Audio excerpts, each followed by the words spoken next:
to give Director Roper some time to get here and get settled. And we'll get started about 5:05 p.m. Thank you.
You've got a little bit of time, don't rush.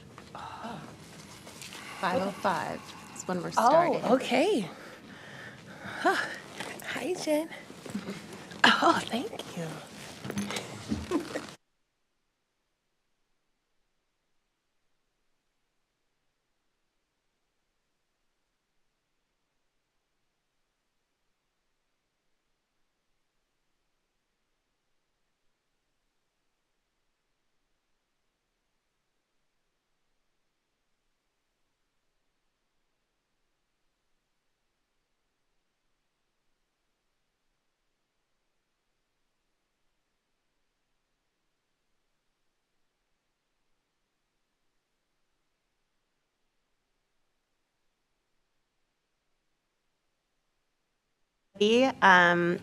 Welcome to the Hopkins Public Schools workshop for March 11th, 2025. I look forward to our agenda this evening. The first item is our Special Education 101 with Director Contreras. If you want to come and join us at the front of the room, and I will turn it over to Dr. Mary Perry-Reed. Thank you, Chair Andreessen, and good evening, board members and community members listening in. We are welcoming our Director of Special Services, Fonda Contreras, and our Assistant Director, who works at the early learning and elementary level, Heather Is it Garibaldi or Garibaldi? Garibaldi. Garibaldi Davis. I've actually never said your last name out loud, so I'm happy to have that first opportunity.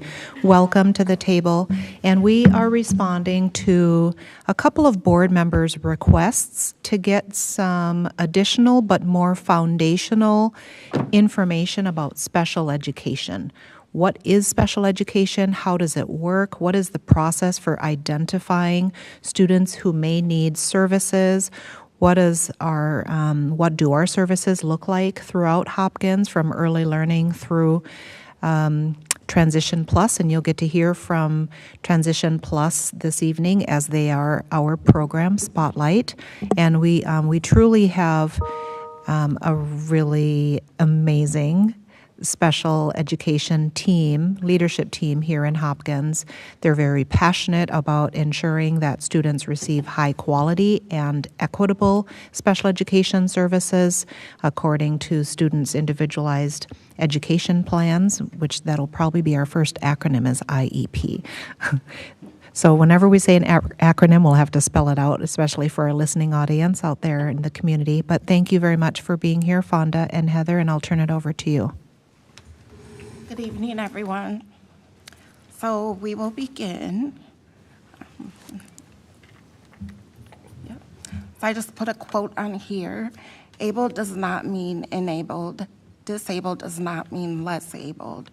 I think it's important for us to think of all students person first. So instead of saying a EBD student or a DCD student, like they're a student with a disability. So addressing the person, and then I think one of the things I've been trying to change is really thinking about our students as being gen ed students first who have disabilities. So special education is a mandate from IDEA, which is that we are supposed to provide a free and appropriate education to all students. And so a FAPE, you'll hear the acronym FAPE, that's the free and appropriate, and we provide services birth through 22.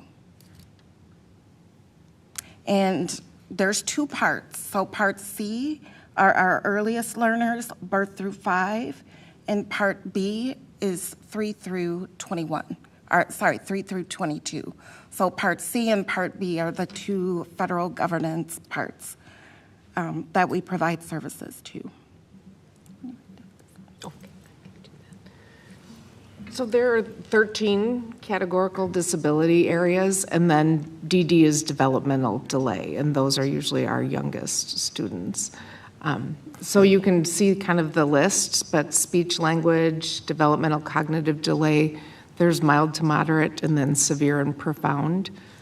Deaf and hard of hearing, physically impaired, blind and visually impaired, specific learning disability, emotional or behavioral disorder, autism spectrum disorder, other health disabilities, deaf and blind, severely multiply impaired, and traumatic brain injury.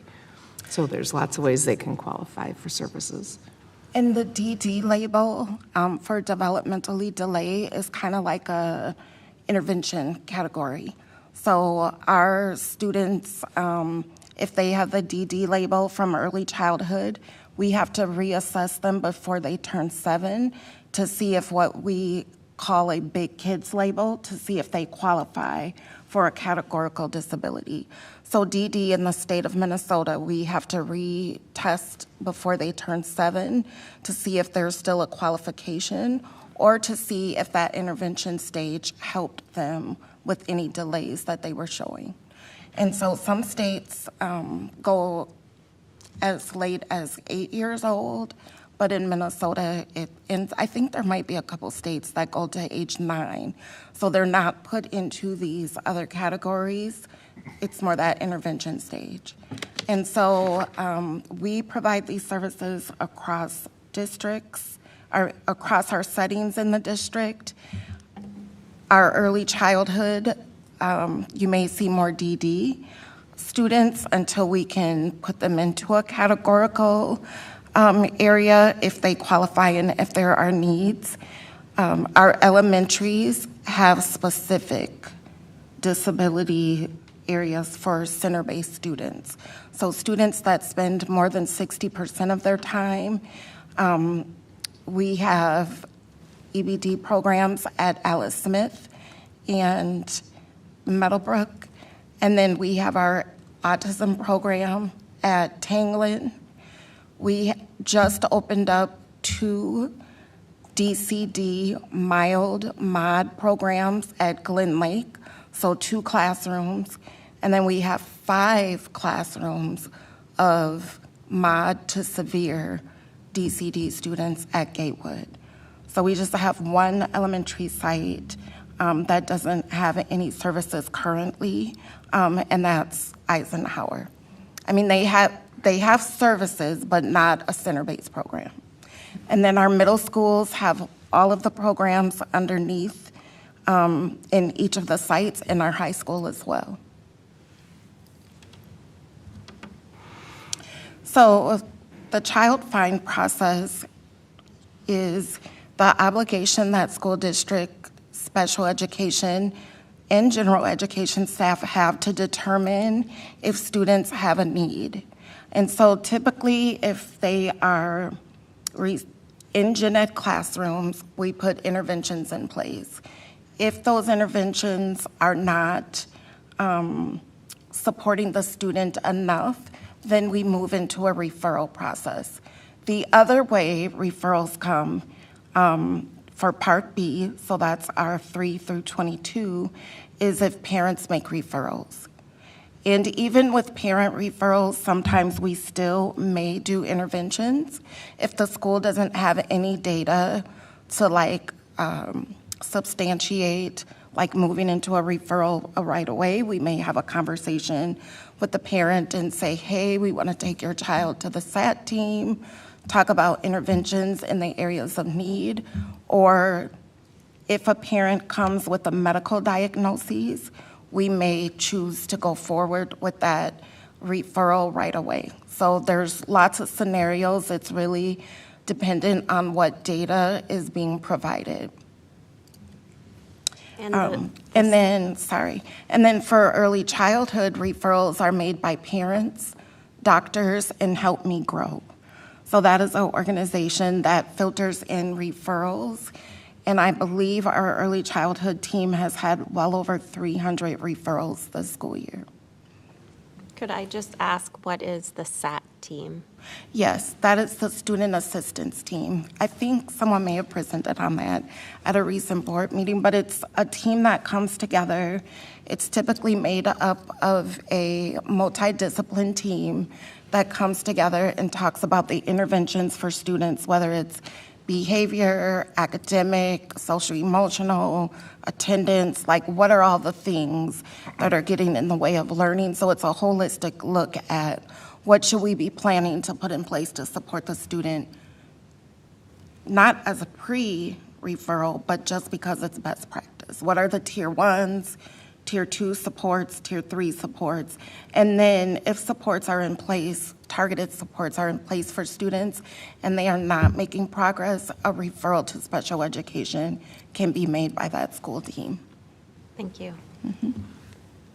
And so an acronym that I'm sure everyone has heard is IEP. So that's the Individual Education Plan. And again, that is for our 3 to 22 students.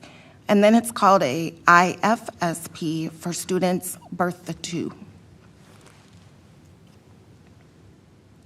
And you can see here, we have a long list of our Hopkins special education staff. Most of our staff are teachers, speech and language teachers. We have a lot of special ed paraprofessionals, health paraprofessionals. You can kind of see the list. I won't go through the whole list. Kind of what to note is in the 287 itinerant staff, those are teachers that come in like DHH is deaf and hard of hearing teachers. So we might not have enough students that need that, so we contract with 287 to bring some people in to support that. Do you guys have any question on that list? I didn't want to read the whole list, you guys. So another thing to add is that most of our related service providers, so those are our physical therapists, our occupational therapists, our speech, social workers. Those folks are additional supports on IEPs. We can bill for those services. So that is the one revenue generating, revenue generator that we have within special education is third-party billing. And so all of these staff in these different categories help cover all of the services that a student may need. So you may have a student that has everything, and you might have a student that is speech only. So it's just based on needs of that individual child. We also have homebound teachers who provide services to students that are medically cannot come into the schools or that are on home-based for various reasons, such as maybe they're waiting to get into day treatment, or maybe they're on a medication that's causing severe disruptions, and so we have them home-based for a couple of weeks until the medication kicks in. So we have service providers that go into the home. So these are kind of all of the things we have. There's a third-party billing specialist. We have due process clerks that help our teachers kind of manage all of the meetings because we have to do evaluations, IEPs, and so they kind of help with some of those clerical duties for our teachers at the sites. So The these CPI trainers on there, that's a Crisis Prevention Institute, so they work on de-escalation techniques and those kinds of things for our kids. at Transition Plus, which you all will hear more about today, we have a work coordinator that supports our students. I won't do a spoiler alert, I'll save that, but just some of the positions. So if you scan through, if you have a question on any of those, just let us know. Okay. So then federal settings, you'll hear this from time to time. So within Hopkins schools, we have federal settings 1 through 4.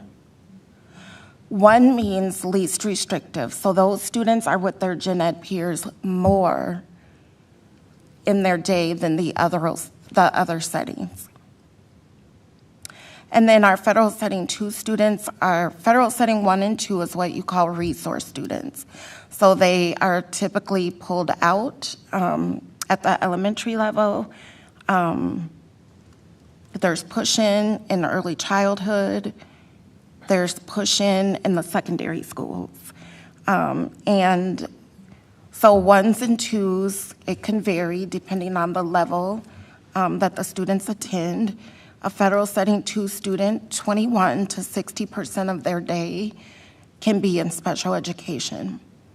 And then our center-based students are the students who are federal setting 3, who have 60% of their day spent in special ed. So they are, the further you go through the settings, the higher in the settings, the more time in special ed they have. So our center-based programs are 60% or more. Some students can mainstream, or they can be in that center-based classroom all of their day. And then our federal 4 setting is our HELP program. That's HELP. And then 5 is kind of outside of the school. So that can be like a residential facility, private facility. It can be a hospitalization. I think we've got a handful of students that came back from being hospitalized this year. And then we look at what is the correct setting based on the need. Do we put them in our center-based? If they're secondary, we may put them at HELP, or they may go to 287. So we just look at the need when they come to us and find that match when they're coming from some of these higher settings.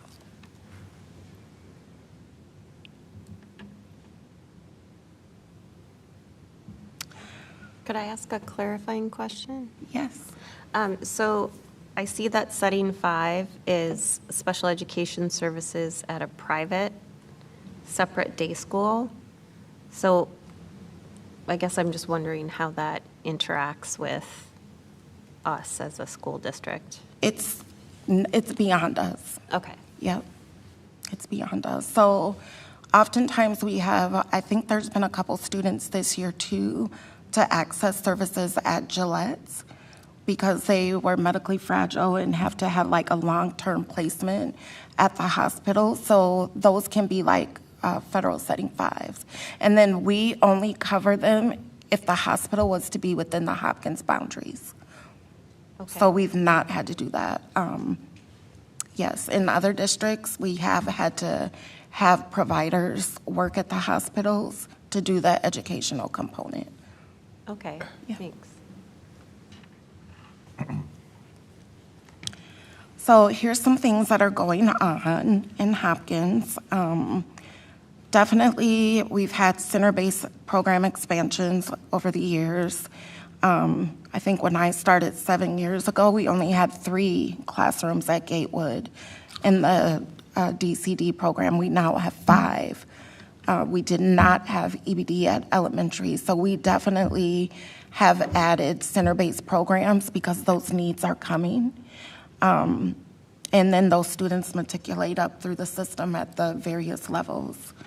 So I think last year, 30% of the the 6th grade class at West was special ed.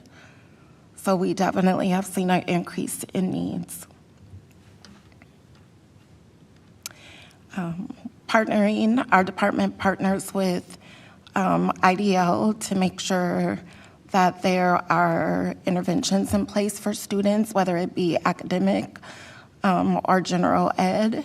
And we try to really be inclusive with placements for students, making sure that we're being least restrictive. So that means having students have access to their gen ed peers as much as possible, as long as it's meeting their needs. So it's like a balance of giving them access and making sure it's sustainable for progress for them. We've been, the last few years, training staff on evidence-based disability practices. So not only are they in charge of academic and whatever behavior supports and the compliance paperwork, but also making sure that they are disability focused so that we are meeting students where they're at with their different needs, such as we've had some DCD training, some autism-specific training, some training specific to EBD, our emotional behavior disorder students. So the staff have been meeting across levels, planning, going through what best practices look like so that we can have continuum of care across. It's still a work in progress, but it's just one of the many plates that our staff balance. Okay. It's year 3 of our extended services to age 22. So students can go to Transitions Plus up until age 22 now, which is extended from 21 a couple years ago. Year 3 of our autism day treatment program in early childhood. So some students and some teachers come from, now I'm going to forget the names. Different autism programs like in the community. Yeah. And so it's really went over well. There's a great need, and I only know of one other district in the West Metro that has an autism day treatment program, and so we're partnering with St. David's on that, and it's been very successful. Like the wait list continues. We're now trying to gather the data to see how that translates when those students go to kindergarten. Is there a higher level of need? And so we're tracking that data on who we send to District 287 for Fed 4 for those early learners. And we're going back to see if they were part of the autism day treatment program as well. And even in private placements, the autism day treatment programs have a very long wait list. So It's really great to have that in there. It's year 6 of implementing the EQUIP best practices in early childhood. And I don't know a whole lot about that, Fonda, so you probably should share about that one. But So our Birth to 2 team used to go out as a whole group. So if the child had general services, it would be a teacher, a SOP, a speech clinician, maybe a social worker, and maybe a occupational therapist. Like everyone would just go out as a team. And now they have meetings with the parents to decide. We're asking the parent, what do you see as a need for us to support you with your child? So maybe a parent is saying feeding, I need help with feeding, or I need help, my child isn't walking yet. I need help learning to use the walker. So then our staff may decide who is the best team member to go out and support that staff versus the whole team going out in the house to the home. And so it's just a shift in practice and really leaning into what do the parents want. So because we can't ask the kids, birth the 2, so we ask the parents, but we want them to be partners and us not tell them what they need to do. So it's a different way of framing that relationship. And so we're deciding it's very methodical, like here's all the data, here's what the parent wants. Who should be the person to provide the service versus everyone piling in a car going out. So that's the primary care model. And then special ed has been a part of Letters from inception. And we also are piloting Barton instruction with some of our students who are struggling with like some of the SIPs and SIPs intervention materials. We have some students that are getting Barton who have severe learning disabilities. So SIPS and Barton are examples of 2 intervention reading curricula. Correct, yeah. So like usually we'll start with SIPs and we have the intervention level. And our frequency is more than the gen ed students get because there's some students who receive SIPS intervention as well, but the frequency of service is more increased if they're on an IEP, and then we may or may not switch to Barton if that is a need in some spaces. So then the last slide of this overview is just the special education budget dilemmas, which we've talked about before. We have tapped into about $7 million in 2023 of cross-subsidy because we're not fully funded. About 95% of our budget is staff, and there's so many strict limitations on what we can spend it on. If we use third-party dollars, again, those are revenue generating. So like if a speech clinician sees a student, they're able to submit reimbursement for those students who receive MA on the services provided to them. And then we get a portion of those dollars that come back in. And then we use that to fund positions, the protocols that we use for all of the assessments. That's probably one of the biggest expenses that special education has outside of staffing is our assessment budget.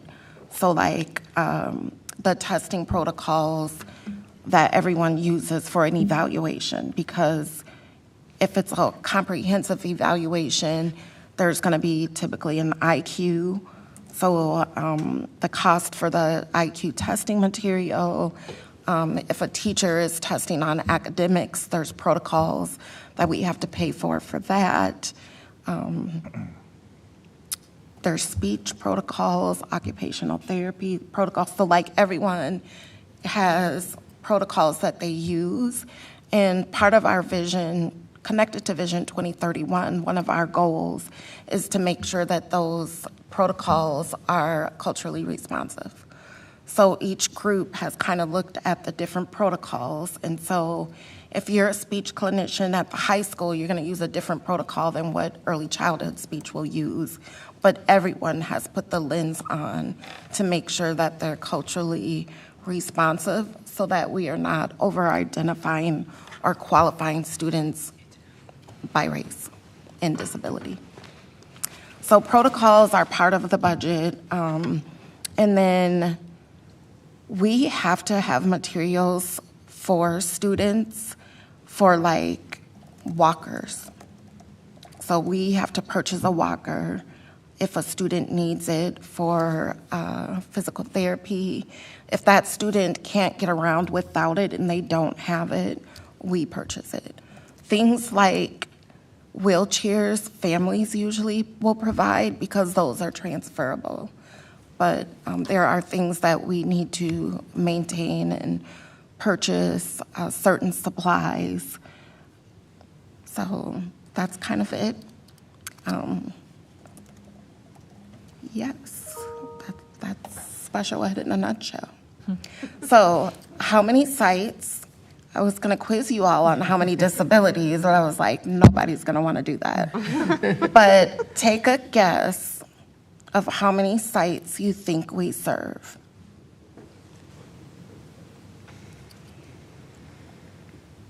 Seven? 9? Anybody else? Do we get a prize for getting it right? I will give a prize to the Like, what one do I that guesses it most accurately. Just said there's no budget, so no. I would say 15, because I know we provide services to private schools within our boundaries. Okay. Let me frame it for you differently. Think of our Hopkins schools. Think of the private sites. And if you live in Hopkins, think of the daycares. Oh. So is it like whoever gets closest to Whoever it wins gets the prize? closest will get a prize, yes. 25. Like 30? Okay. I was going to say 32. I like your strategy. So double digits, not starting with 1. Not starting with 1. 55. 55? Okay. 73. We're changing. I know. We don't know. We don't know. Right. This is definitely the price is right. Can I spin the wheel? So we have our 9 Hopkins schools, T+, HELP, Hopkins Harley, VDU. There are 26 daycares. There's actually more, but there are 26 that we provide itinerant services to. Wow. So our teachers, our speech teams go in there and provide services at the daycares to students when there's a child find. Private sites, I about fell out of my chair a couple weeks ago when we were notified of a child that needed to be assessed at a new private site in our district, Creative Hearts. So they're new. And then, so 13 private sites, and then we do home-based and homebound. We don't provide care and treatment, and then our students that go to 287. So these are all the spaces Hopkins kids receive special ed services for on the limited budget. Wow. That's incredible. 55 was pretty close. Rachel's like, me, I want. So I think, Dr. Hartland, you win. Yes. That's crazy. How many there is? But did she go over? Well, except 287 technically is spread across multiple campuses. So I didn't go over. That is true. Oh, That is true. I just put them in one group. But right. yeah, so we have staff that travel all over providing services to students within Hopkins. Wow. Wow. That's impressive. Is it? It is. Yeah. So any questions? Chair Andreessen, I have a question. Thank you so much for the insightful presentation on special education, because this was something that I was actually looking into. So I just have I have two questions. One, for an IEP, is there a process that a team or a coordinating team must abide by before they decide to place a child on IEP? So, like, is there an engagement with the family first? Like, is there like a deep level of conversation that's supposed to happen before placing a child on IEP? Or is it basically if teachers recommend it, then the child is placed on IEP? That's a very good question. And in order for us to go into evaluation, a parent or caregiver has to give consent. So they have to give consent for the evaluation, and then they have to give consent to move into the IEP process. And parents are part of the team. And so then after the IEP is presented, we can't provide service without a signature for initial. And then, so then we provide the service, and through the process, parents and caregivers can give input on what it looks like. So if the needs were in social, emotional, academic, and maybe they need speech and occupational therapists, those providers will have different sections on the IEP with goals towards the different areas. And they're working as a team to make sure everything that child needs is cohesive. And then the parent and the caregiver also has.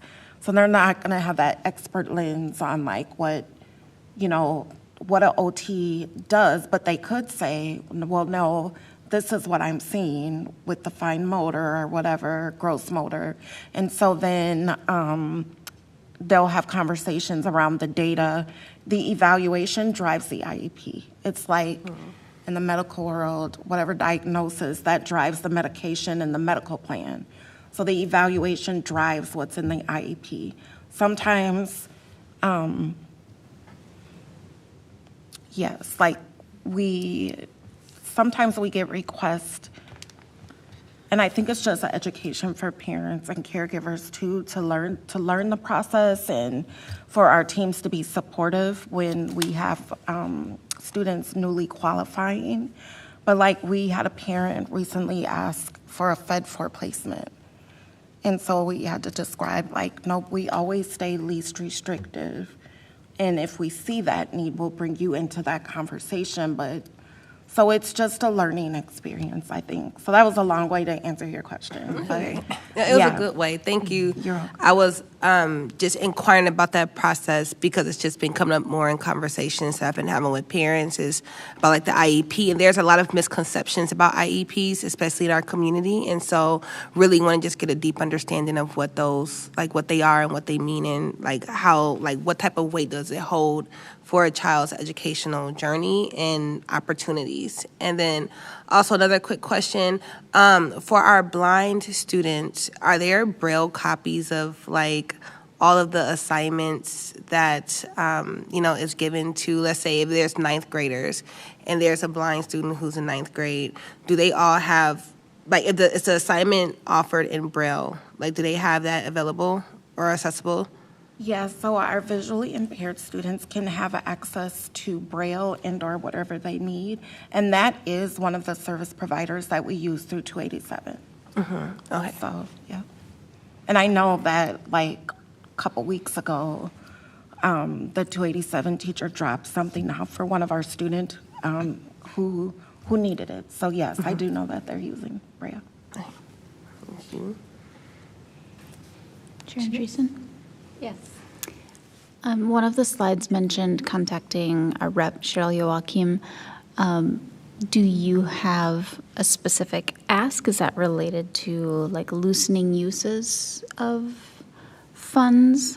I have lobbied before. I may or may not have snuck into some media spaces with another chair to kind of lobby for special ed funding, but yeah, no, I think I don't know what things will look like. I know there's some discussion about some special education cuts, and we're just kind of waiting for that, waiting for future updates. The Legislative Action Coalition is kind of looking for specific asks, like related to mandates or related to spending restrictions to potentially talk about. We've got an upcoming day at the Capitol. And so if you have thoughts and wanted to send, if there's specific Yes. items, Yes. then you And can I send them meet to with me the West or- Metro directors, so there's a couple chairs on that, and we usually lobby for different things, so I'll follow that and see what we can do this year. Yeah. Maybe send the top 3 things on the MACE platform to our LAC so we can be aligned Oh, with what that's MACE good. wants. That's good, yes. Sure. Any other questions or feedback? Yes, Sharon Dreesen, I just had one. So thank you for outlining some of the budgetary challenges, which we know are historical, and they compound year after year, right? And you mentioned uncertainty, I'll just name it. If at the federal level, the Department of Education is undone, that would include a loss of federal funding streams to support special education. And so it really is important that our state level lawmakers are anticipating this and creating a plan so that the burden of covering that gap that has been historical and growing does not continue to fall on districts, because we can't do it, obviously, because the gap there is the amount that we have to cut from the budget this year. And so I just don't see how this is going to be sustainable for districts and how we're going to be able to continue to provide the really high-level services that we provide here in Hopkins and cover out of our general fund budget, that gap portion of it. So I appreciate you bringing that into the presentation. And it's certainly where my head goes as a board member when I think about special education. It's always that budgetary piece. I'm wondering, beyond that, what are some of the challenges, the biggest challenge that you're experiencing right now? Remember at one point it was paraprofessional staffing. Kind of wondering, obviously it's all tied to budget, right? But what is something that perhaps we could help with at the board level, or just be aware of as another challenge that's kind of in the mix for you at this moment? Well, one that I see is just finding some staff that we need, finding social workers, finding speech and language pathologists that we need at times. And historically, finding paraprofessionals has been an issue too. Right now, I think we're pretty well staffed. Yeah. Yeah. I think, speech and language pathologist has been really hard. I bragged about decreasing the number of contracted employees, but that's the other thing is that when evaluations are completed throughout the year and even throughout the summer in early childhood, if we start with an enrollment number at any site, we always qualify kids throughout the year. Mm-hmm. So we've learned to kind of build in a little bit of a movement cushion for inflationary caseloads at all sites based on trend data. But anytime a student qualifies, I mean, we could have 70 students qualify and those numbers change drastically, because then not only is it just a student count, it's also based on their settings. So the higher up in settings, the more expensive.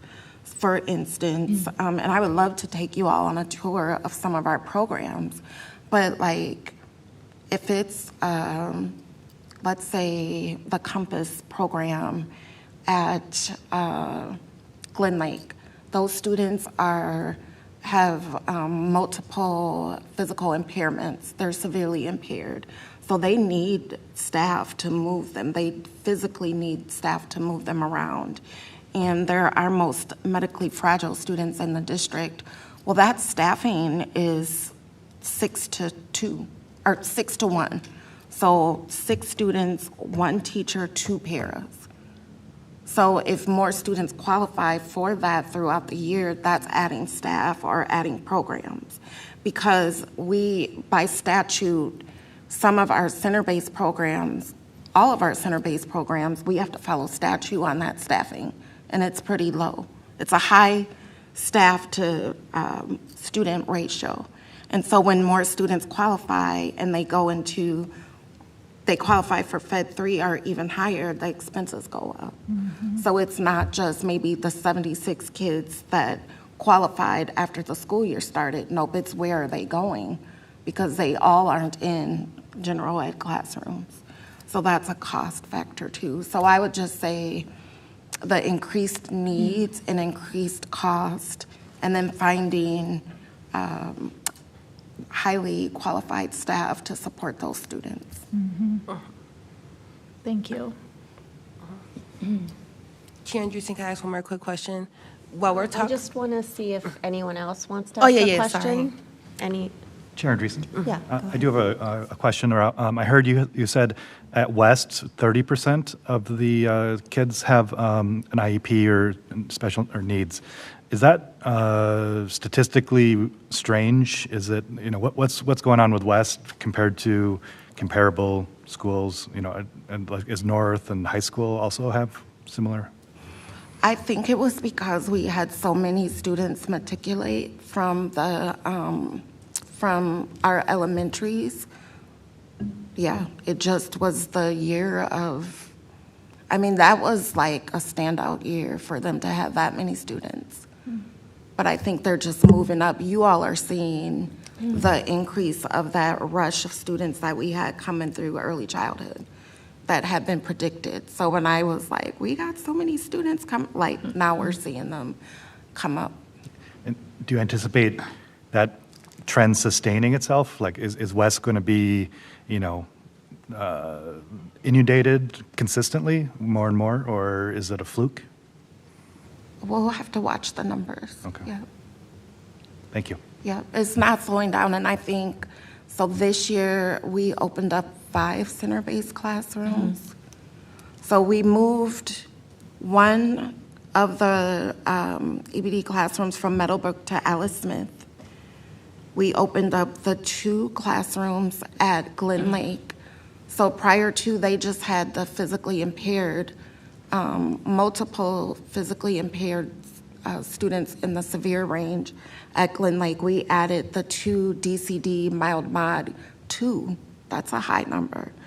And then where was our 5th? It's not at the elementary level. Oh, we opened up an EBD program in early childhood because there was a need. Yes, there just was a need that we hadn't seen before, where there was more than one student kind of struggling with that dysregulation and needing EBD classroom. Because district-wide, we're at about 19%. Yes. Okay. So that is higher than kind of our district-wide average. Correct. And the 6th graders are the class of 2031, aren't they? Director Roper, did you oh yeah, have a question? yes, thank you. Real quick question: is there, as we're talking about cost, is there a cost associated or like insurance cost associated with staff who may become hurt on the line of duty? So I know that sometimes working with students, if you do like a CPI training, like they may dig their their nails into like a staff arm or something, and that staff may need to go to the hospital. Like, is there like a special insurance that we have to pay for those staff members? I think there is some dollars that is set aside for staff. I think it's like a hazard fund for staff who sustain injuries. And we also have, which not a lot of people like, but we also have PPE that staff can wear. So shields, like if we have a scratcher or a biter, there's shields that they can wear. A lot of people don't like to, but there's protective gear and there's those dollars too.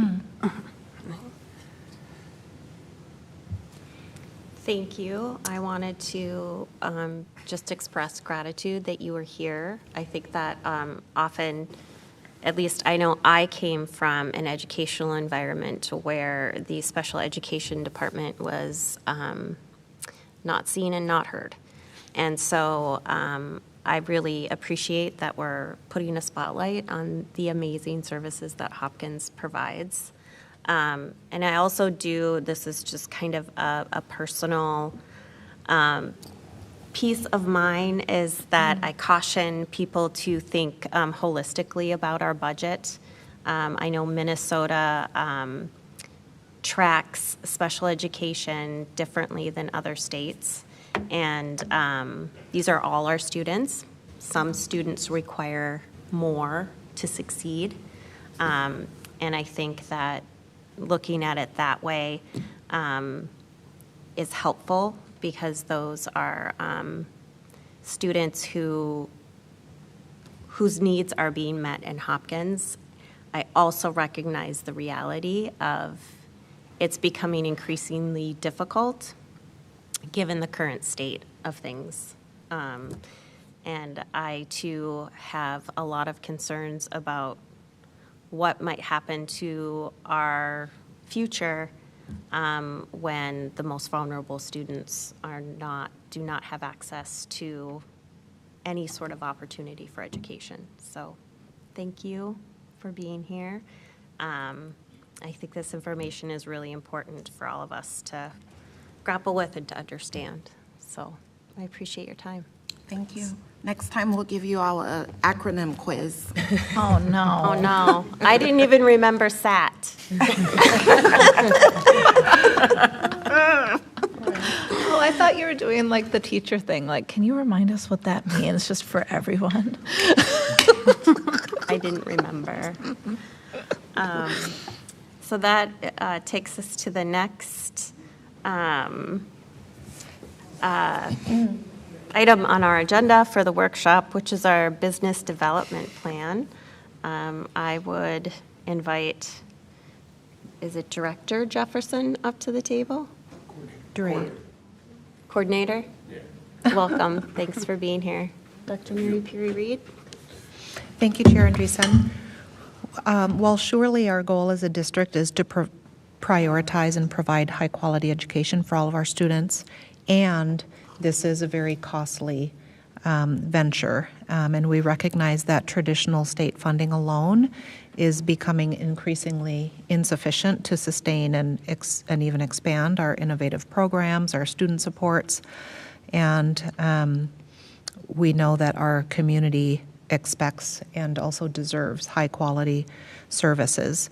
So we would like to explore new, creative, and community-driven revenue opportunities that allow us to invest in our students while also relieving our reliance on unpredictable state funding. And we're thinking about revenue-driven opportunities that would most likely require a focus on strategic partnerships, would hopefully generate sustainable fundraising models, and help us procure innovative resources for our district while keeping students at the center of our decisions. So as a first step in this process, we've been doing some brainstorming, and this is Dre Jefferson, who's our facilities manager in the Community Ed and Buildings and Grounds Department. And he has an interesting background. You might want to share a little bit about yourself with our board, Dre. But he's been doing some brainstorming, and we've been looking at policy and just really trying to imagine what can we do differently and creatively with the idea of raising additional revenue and funding sources for our deserving students. So our first step is to just present you with some brainstorming ideas and maybe gather your thoughts and inputs, and then figure out what we might need to take it to the next level. So thanks, Mr. Jefferson, for being here and just sharing our thinking with our school board. Thank you for having me. And I appreciate the introduction, Dr. Mary Perry Reed. And I can kind of touch on what you were mentioning as it relates to my background. I come from the school district. I come to the school district from a background in finance. So I spent time as a financial advisor, financial planner for Wells Fargo and Advisors, and did that for 5 years, and then moved on to business development management for CenturyLink in St. Paul, which is a large-scale corporation that does a lot of community partnerships and community outreach work, and also, creating those business-to-business partnerships and those strategic partnerships with municipalities or, even small entities and nonprofits. It's a lucrative opportunity for those that take advantage of it in that space. So, in thinking about ways that we can creatively raise revenue and utilize existing kind of spaces and structures so there's not additional costs being associated with generating more revenue was important in this thinking. And so there's a long list of ideas, but when it comes to what I would say is the low-hanging fruit, things that are going to be both beneficial but also have a quick turnaround, have an immediate impact on the system, have an immediate impact on the community and the budget. Those are the things that I kind of focused on in this presentation, and I can touch on a few of those pretty quickly. And I would say first, let me see on the next slide. First, in the most consistent and, I guess, renewable way to generate revenue would be using our existing spaces by forming community partnerships in the form of sponsorships. This is something that we've been kicking around in the community ed space for several years, and it's something that we can utilize throughout the course of the next several years to create I would say, a consistent funding stream that creates passive income for the district. It allows us to be able to utilize what we have in place now to bring in revenue without creating expense. And I think that's a huge piece of the puzzle that we're trying to fill the gaps of, is not creating additional expenses.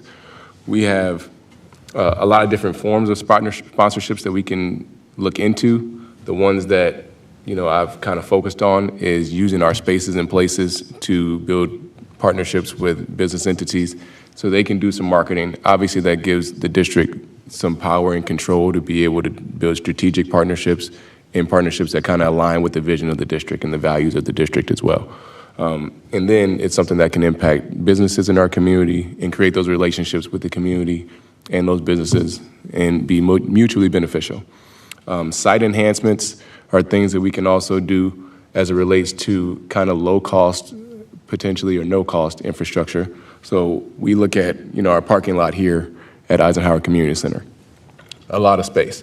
One of the biggest things that we can do is utilize that existing space potentially to make an EV charging station.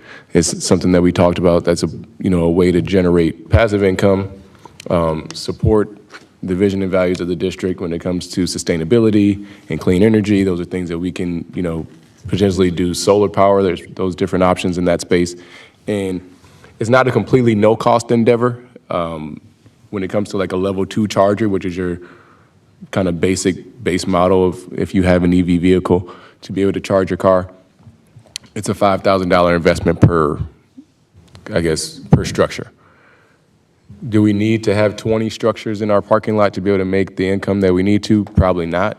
So we can have the income be supported by the existing facility use dollars that we have in place now that won't come out of the general fund.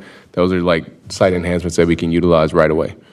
And then strategic partnerships by having our staff access what we have termed as a staff intranet to be able to do some of those everyday purchases, some of those travel expenses, and just different partnerships with retailers and travel providers so we can see some, I guess you could say, a kickback from those different services. That's a common practice in other areas, and something that I've utilized in my previous stops to be able to generate revenue for the corporation. And it's something that has some human capital costs when it comes to being able to provide the technology services and obviously creating those partnerships up front. But then is a passive income stream where it's not something that needs to be managed day to day. It's not something that needs to be supported day to day by a staff person. And kind of moving on to kind of the main focus area that I mentioned, with sponsorships being the lowest hanging fruit that requires no real upfront cost. I used a target goal of $50,000. I did that because if we were to invest in this in in the idea, it would be the general practice is to put roughly $2,500 would be your kind of base that you would start with as it relates to what you can expect from return for your general business. That's like a industry standard for municipalities, and that's kind of the easiest comp that I was able to get, because it's not necessarily school district to school district. That's a good comp at this right now. So if we were to do that, the other industry standard that I was able to see is that you're looking at somewhere around 10 times your return on investment if you focus on that being your target goal. So $50,000 was a kind of small, it's easily attainable goal to start with. And that's something that you can expect to be able to turn over by 30% the following year. And then in year 3, you then see what your program is able to do. And now you're able to set your revenue goals for your future and be able to take what you've done, expand it out, extrapolate it for however you need to scale it in order to make sure that you're getting the revenue that you need. So it's a process. It's not something that you're going to be able to say, well, we can cover our entire budget gap over the course of the next 3 years by doing this. It's a process. But the good thing about it is that there's not really a cap on it. So it's not something that has boundaries and restrictions that you need to place on yourself, because the digital space is not endless, but has quite a bit of possibilities. And we have a lot of business and structures, or buildings and structures, that we can utilize as well.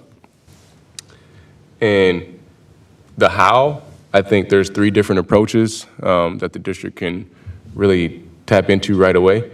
The first is direct marketing, and you'll see it on the next slide. The first is direct marketing, and that's being able to go business to business, kind of talking about what I did in a former career, going business to business and building those relationships, right? That's something that we've explored in the past, to be able to have folks that are dedicated to that.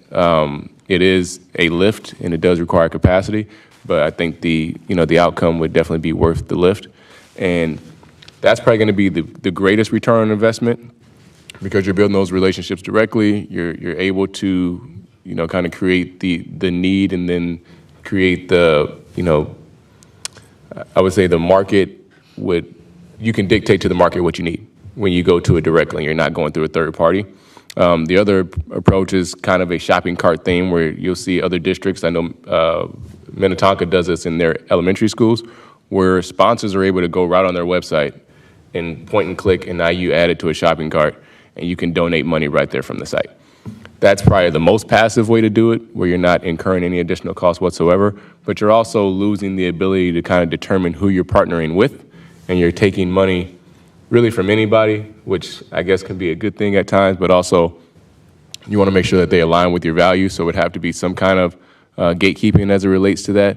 And that's something, I've talked about with our marketing department, of how we could use that through our current, providers from technology, to be able to have that barrier where it's like you can engage in that process without us having to accept the money right away, but to make sure that partners are actually meeting the vision and the values of the district.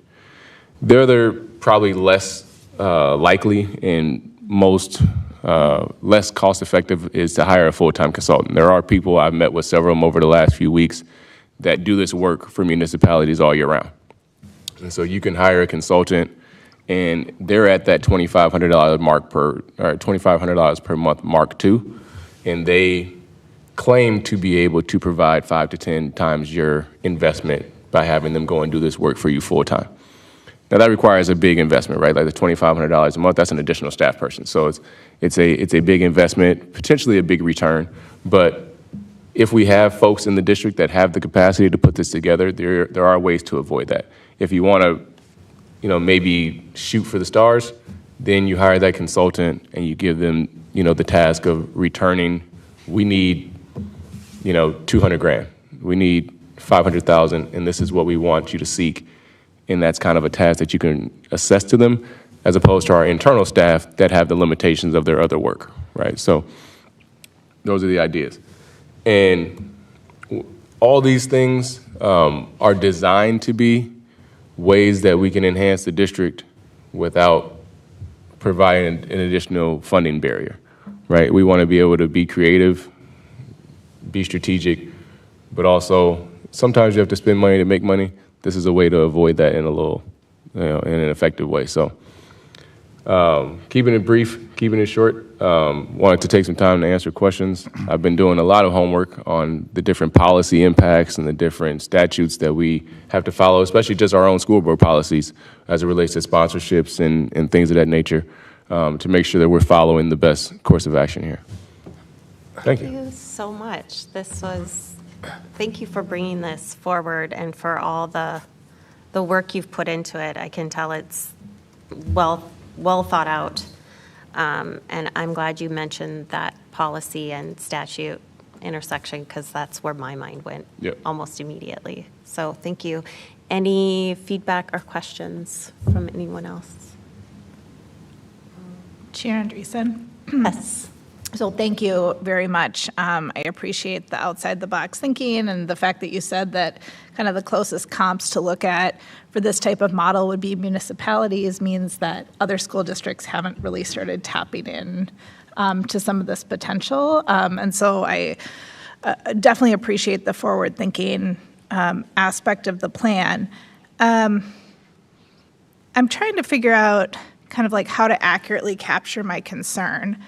I think it has to do with around this values alignment piece. That's part of it.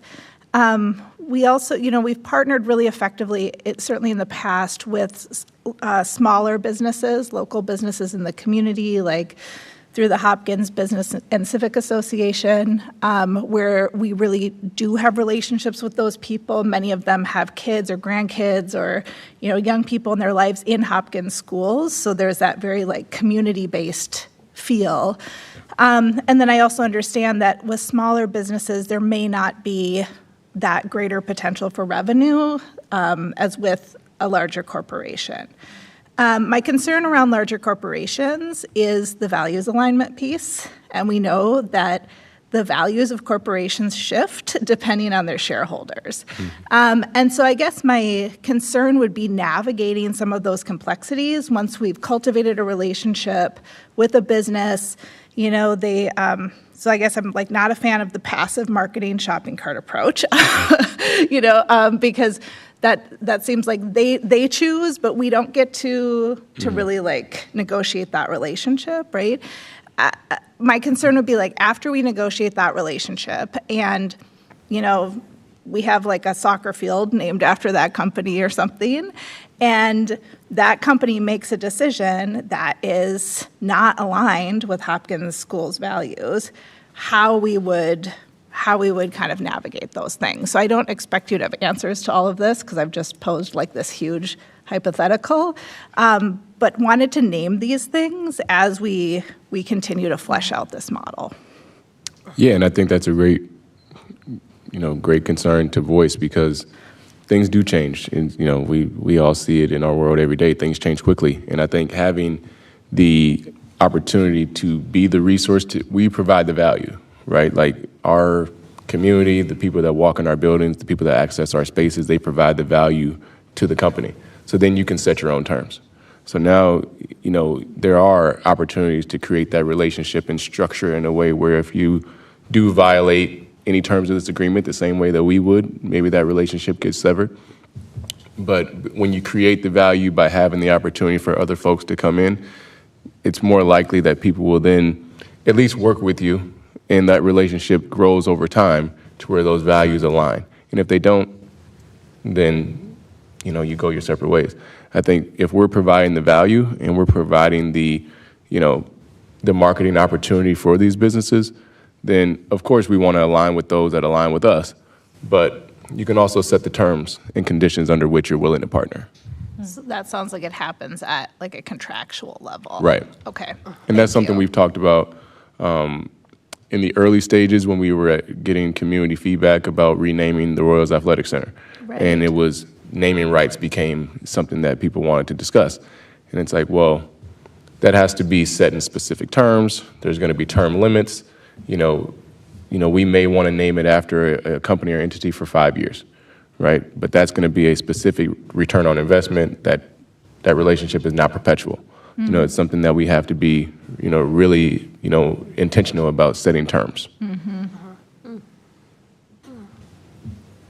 Thank you. Yeah. Chair Andreessen. Yeah. Thank you for this information. This is definitely fascinating, to say the least. If my memory serves me correct, didn't the Minnesota State High School League just approve either this week or last week NIL for Minnesota students? I hadn't seen the approval. I knew it was in discussion. I know that's something that's been discussed on the stage nationally for a long time, and Minnesota's getting involved. But I hadn't seen anything myself. I guess I've been buried in the weeds on these different things, but I wouldn't be surprised if that's something that affected us specifically, being a well-known athletic district for, what we do in the basketball arena. So that's something that has been brought to my attention as it relates to naming rights as well, right? Like we have several former high school students that are NBA players and have input on what, the court should be named at the high school and are willing to donate money for those different things. And those are relationships you got to foster and also monitor as well, because, things happen in people's personal lives that affect it, so. Could either one of you clarify what was it NIL?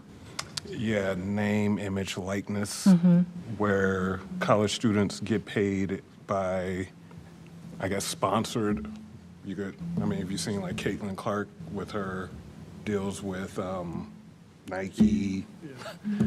State Farm. Yeah, Paige Beckers with her shoe deal with Nike. So, that was significant.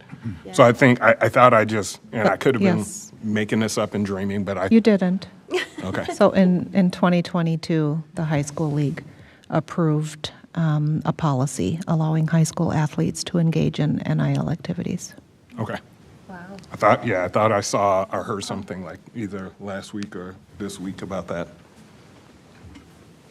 So no, I think it's interesting because the direct marketing seems probably the most financially interesting for Hopkins versus the passive and the full-time consultant. But no, I appreciate this information. It will be interesting, probably more so from a policy perspective, just to understand that direction. But that's all I had. Thank you. Chair Andreessen. Yes. Hi, thank you so much for coming today. I kind of love and then sort of hate that we kind of need to do this. I totally understand the financial state and the premise that this could potentially have. Something that comes to mind for me is there's, PTOs, band boosters, robotics teams, even sports boosters and all kinds of organizations within Hopkins that have worked for a long time to establish relationships with corporate sponsors. And so I would be worried about us, Hopkins schools, reaching out and saying to 3M or Pentair or whomever, right, and taking $10,000 and then the PTOs go back to those organizations that they've worked with for years, and Pentair being like, oh, well, we just did a donation, so we're all set. Yeah.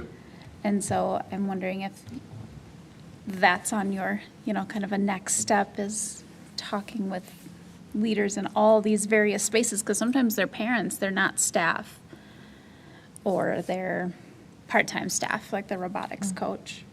Yeah. To see who they already work with and what that might look like going forward. Yeah, and I think that's a great point to be raised. I think the thing that goes to my mind immediately is reach and scale. So if I'm donating to the PTO, that may be a community outreach funding opportunity as opposed to a marketing dollars opportunity, right? So I'm looking for reach as it relates to if I'm putting signage up, if I'm putting my brand on your website, I want reach. I want to be able to have the most eyeballs see that. I want return on my investment. as opposed to maybe community outreach dollars where I just want to support this project, right? Think about the Glen Lake playground, right? Those might be dollars that there's a specific purpose, there's a specific intent, as opposed to this is a marketing opportunity for our business. Yeah. And so I think that reach is going to determine the scale. So while we might want to contribute $10,000 to the Glen Lake playground, I may want to put $25,000 into marketing to the thousands of people that walk through the Royals Athletic Center every day, because that is a better scale for me to see return on my investment. So I think we don't want to cancel out those overlapping needs. Like, we want them to be able to do that great work as well, but we want to be able to have a reach and scale commensurate to what we're trying to accomplish. Okay, that makes sense to me. I'm glad that it's on your radar. Yeah, for sure. Let's move forward. Chair Andreessen, can I ask a question? Thank you so much for coming in and, doing the presentation. I have a quick question. So are there any buildings or spaces in our district that is underutilized? Spaces, probably not. When we think of utilization, we max out our utilization of our spaces, right? When it comes to folks being, on them or in them, right? We max them out. I think when it comes to underutilized, maybe untapped potential would be when we can't fund them being in use. Right, so everything comes at a cost. So our athletic field, that turf, it requires a lot of maintenance. It requires a lot of downtime. It requires a lot of those things. If we had the opportunity to fund a more robust turf management program, like if we had more staff, that comes with more dollars. Now we can utilize those spaces more and not increase the wear and tear to where it impacts our high school sports or it impacts our students, right? So I think we don't currently underutilize our spaces because we manage them in a way where we can use them outside the bounds of the school day to make money to repair them and utilize them for all the things that we do, student activities. But then, being able to max them out and maybe create additional revenue from them, that is something that we could do, but it comes at a cost that we would have to, account for. Thank you so much for that clarification. Because I know, like, last year I had, proposed some ideas such as, like, warming stations when it's super cold outside, or even as we're talking about, like, climate change with, like, the wildfires, like, having spaces for people to go. As we're talking about municipalities, Director Westmoreland contracting with the city to have, like, spaces for people to go if there's, like, bad air quality outside. I was even thinking maybe of, like, and this is maybe bigger than this, but like a student housing campus or something that we could do, because I know that, for example, we don't have anything in this city. I don't know, maybe Director Westmoreland, maybe you can clarify, but I don't know of any places where homeless teens or unhoused teens or students can go in this particular city. I know that I used to work at a housing facility downtown Minneapolis called, how am I forgetting the name of it? But I used to work at Youth Link, and they had 2 teenage housing buildings. They just built one on top of Youth Link for, homeless teenagers. So I don't know if that's something that we can do on top of one of our buildings or, repurpose it, but just to think of something a little bit differently, because I think that would be something new and innovative, so our students don't have to travel across the, across the city to get, home. They could have a home right here in Hopkins. Or it's just an idea, but just throwing it out there that could be something we could think about in the future. Love that idea, and I think it is still the case that the closest teen housing is in Minneapolis. Yeah, which is unfortunate. Chair Andreessen? Yes. Yes. I think it's similar to Chair Westmoreland. I'm kind of torn about loving it and hating it. But I do think, it makes me a little uneasy, the commercialization of school. It's, I don't know, just feels a little weird. But if the payout is the way it is, I think, if the choice is doing this and retaining a few more teachers, I think that's probably a relatively easy choice. So I think just the communication, if we do try to pilot this or go down this road with community, needs to be like, hey, you know, putting it in the context of the deficit, right? And, you know, and kind of telling the limitations, kind of like you talked about, value alignment, and that we're not going to go, you know, full Chris Lindahl, like billboards, right? And I think, and then, yeah, sorry, maybe I just cut off a donor, sorry. But you know what I'm trying to say, like, I don't want our students to go buy a billboard and be like, okay, right, they're here to learn. So, you know, there's that item, and then the communication of the pilot, and when we do it with community, that'd be like, hey, you know, here's the limitations, here's like explicitly what we're gonna do and we're not gonna do. And by the way, you know, it's maybe not ideal, but hey, we get to, you know, keep 3 teachers. I think people will be like, okay, you know, so just something to consider when you roll this out, if we do decide to go down it. Absolutely. And I think Dr. Mary Perry Reed has been, you know, very clear that, you know, and Dr. Lightfoot, as we've talked, it's, you know, we don't want our students going to class and feeling as though they're being marketed to on their way to English. And, you know, that's an important factor, is to make sure that that learning environment is protected. And if we're going to take advantage of these situations, you know, being strategic and being smart about the placement, being smart about the timing, and being smart about a lot of things that will affect our students is important, for sure. Yeah, I appreciate that perspective. That is my hesitation too, and I think we probably all share it. None of us want to send our kids to a classroom to open up a device that has pop-up ads, right? Or, right. But I also think that, like you mentioned, and I think Director Westmoreland, you did as well, we do, as a district and school sites, partner with like-minded businesses. And the thing that is now coming to my mind is at least every elementary school hosts a book fair, and that is branded, it's Scholastic. So I think there are very appropriate partners out there that could perhaps make us feel a lot better about this.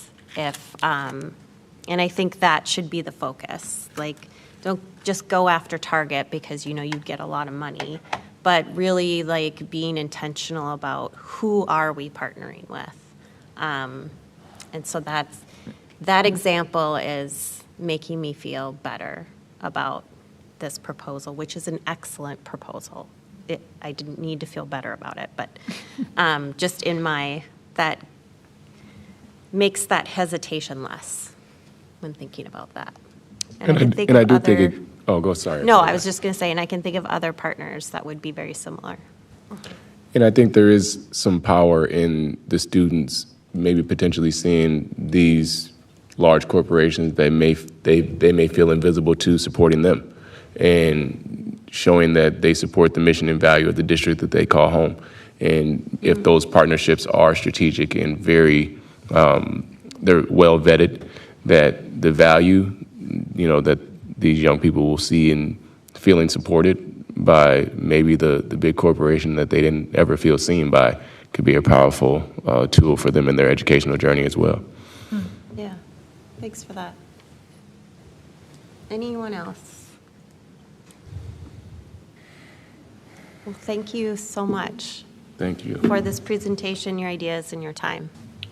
I appreciate it. Thank you very much, Dre. Good to see you. Thank you. Good to see you too. And we will now move on to our last agenda item for the workshop, which is the referendum update. I would invite Director Chapanduka and, is it Mr. Berg? And turn it over to Dr. Mary Perry Reed. Thank you, Chair Andreessen. So as our board member knows, and we want to start sharing information with our community, our district is preparing for a bond referendum in November of 2025, and we will be asking our community to support important facility upgrades to enhance the learning environment and safety of our schools and students.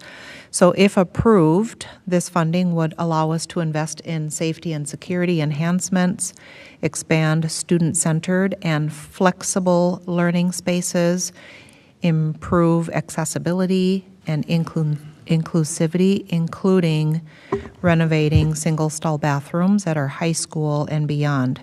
So starting with this evening and over the next few weeks and months, we'll share more details about the proposed projects, and we'll also be engaging with our staff, with our parents, students, community members to share information, gather input, and continue to refine our ideas. So we're very grateful for our partners in this work from SiteLogic, Jake and John, and also from Fielding International. They're not at the board table tonight. And all of this couldn't happen without our Director of Business Services, Turu Chapanduka, who provides a lot of expertise and insight along the way. So welcome to the table, and I'll turn it over to you. Thank you, Dr. Merpirid. Good evening, Chair Andreessen, respective board members. As alluded by the superintendent, with me tonight, I have our partners from SiteLogic, Jake and John, who will take us through some of the preparation work, which is already undergone through some of the stuff we need to do for the referendum. Just for context, the last time the district did a referendum vote for capital bond was in 2017, and that bond did help in a lot of projects across the district. When you look at the flex space at West Middle School, that flex learning space was actually funded through the referendum capital bond, which was passed in November 2017. When you go to North Middle School, the flex learning spaces, there was some STEM industrial modification, which we also funded through the referendum. When you go to Meadowbrook, there was a building addition, a whole section which was added through the referendum. When you go to Glen Lake, they have that greenhouse. It was also funded through the referendum in 2017. And the referendum capital bond comes into play to actually help the district in areas where we can't use long-term facility maintenance. And some of the work is we'll hear from our SiteLogic partners, started way back in 2019. And we, within RFP, which has kind of led us to some prep work, which has happened between the partnership with Fieldings and some of the work which is being done right now. We meet every 2 weeks with SiteLogics, and we also have internal conversations to make sure that we're encompassing community input. We are also factoring in certain things which we might have blind spots on, and we need to pay attention to those elements which are critical and pivotal to our facilities and the quality of services we provide for our community. That being said, I will give the floor to Jake and John to take us through the process. Thank you. Thank you, Director Chapanduka, and hello to the board this evening. It's a pleasure to be back here today, and thank you for the opportunity to present. I think I saw you last several months ago when we were talking long-term facilities maintenance. We're very excited to be here tonight to talk facilities again. Switching gears, however, from maintenance to looking, as Director Director Chapanduka said, about improving learning environments. So it's very exciting. What you'll see here on the slide is kind of how we begin the planning process. So we have 3 categories we look at: physical needs, educational needs, and functional needs. Physical needs are going to be those items that you typically find in a long-term facilities maintenance plan, the things that keep you safe, warm, and dry, kind of the basics of having facilities. An important part to plan, an important piece of any long-term plan or referendum is understanding the current maintenance needs. The exciting part is when we get to the educational needs, where we start looking at how your current spaces and places line up with current and future pedagogy within the district, how you want your educational spaces to be transformed for students going forward. We also start to look at enrollment capacity, grade configuration trends. All of that needs to then be factored in when you're talking a referendum and long-term projects and investments within the district. Finally, we have functional needs as a category. So you can think of functional needs as something like a parking lot or a drive into a school. Several decades ago, most students took a bus into school. And so the needs of the drives and the drop-offs were designed specifically for buses. As we know today, a lot of students are dropped off and picked up. That changes traffic flow, it changes the functional needs of those spaces. So again, as needs transform over years, we evaluate those and have those as data points within the planning process. So here you see a lot of information in blue on the screen. The first point up there is inputs. So as we mentioned, the inputs, there's a lot of inputs into a potential referendum project in an effort this large. So the effort really started back in 2019 when the district commissioned a facilities report study. And that was to begin looking at what are the future facility needs kind of outside of the regular long-term facilities maintenance, and how do those align with Vision 2031? There was a fantastic report that was produced that came out with some recommendations. A few of those recommendations suggested exploring some pathway or pathfinder projects within the district. Those culminated in about 5 educator proposed projects to, again, transform learning spaces throughout several of the buildings. Those concepts will be kind of overlaid into all of the district's facilities going forward. As we look at other inputs that go into the referendum, we've been busy working with Director Chapanduka and Dr. Mary Perry-Reed in the cabinet on community surveys, so understanding where the community feels there are needs and priorities within the referendum, sharing some information out with them to get data points back, as well as several staff surveys and prioritization, again, all to collect data to help inform the priorities and needs of the district. With that, there's other partners on there listed. Ehlers, your municipal advisor, so a longtime partner of the district as well, helping understand the potential funding and financial capacity associated with some of the work. Another key piece is a demographic study. So any facilities bond is typically long-term, in the order of 10 to potentially 20 years plus. So you need to make sure that the demographics that you're making decisions on today align with future projections going forward. So again, yet another pivotal input that the district has been working on to understand demographics moving forward.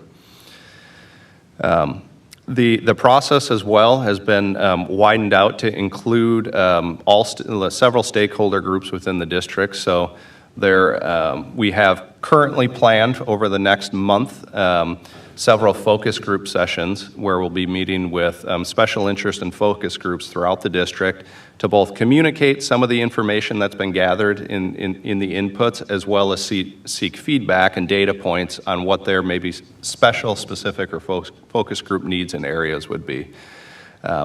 Another group that we're going back to revisit with is a lot of the work that was done on the facilities report in 2019 involved meeting with all of the building level principals to understand their needs and unique challenges and requirements at their sites. Because some time has gone since then, we've gone through a pandemic and some efforts had to pause. we're going back to revisit those needs and requirements that were identified and confirm that those still hold true as we're planning for potential projects in 2025. So a lot of work on the input side has been done, and a lot is continuing to be done now to help inform data points and make decisions about what projects may make sense for Hopkins in the future. As I mentioned, another key component there is informational sessions. So all of the input, all of the potential project scopes that come out of that to be shared out with the stakeholder groups as well as the community to keep everyone informed and ensure this is a transparent planning process that provides, equitable projects and solutions throughout the community. Finally, after input, informational sessions, and things have been developed, there will be decision-making workshops where the district will prioritize and decide on potential projects to move forward with.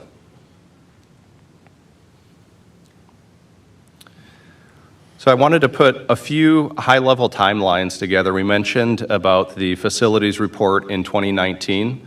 There was a pandemic occurring during that time, so that's why you see a little bit of a protracted timeline there. But work did continue from 2019 through 2021, where the report and recommendations were delivered to the board. Those recommendations then really culminated in some additional conceptual design work under the Pathfinder project with our partners at Fielding International. A really unique process where they reached out to several of the individual schools and educators within there to help develop and come up with designs that were specific to their schools and their needs. And again, culminating in the presentation of 5 projects led by the educators at those sites and the Pathfinders. As we move into 2024, that's where a lot of the continued data gathering in terms of surveys and inputs were conducted. The demographic study, the staff survey, community studies, all of those data points were gathered.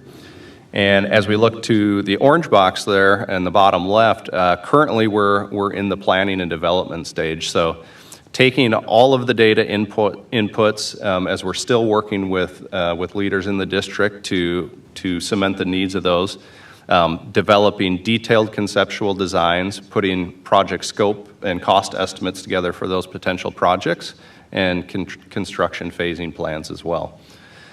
As all of that is completed then, in terms of the planning and development, we'll then transition into a workshopping phase in May and June, where prioritized projects are reviewed, scope and funding workshops are held to determine potential next steps with projects in the referendum. Ultimately, leading to the end of June, reaching planning consensus, determining which, if any, projects the district and board want to move forward with.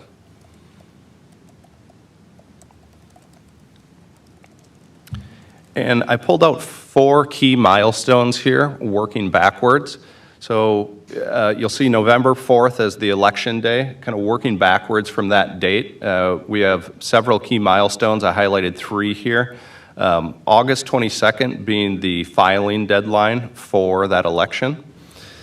Backing up from there, another critical deadline is July 12th, where a review and comment will need to be submitted to the Minnesota Department of Education. The review and comment is a part of a state-required review process where they evaluate the potential and proposed projects and make sure they align with both scoping needs as well as funding. They want to ensure that any projects are fiscally responsible and a right use of taxpayer dollars. So very important milestone to submit to the state there.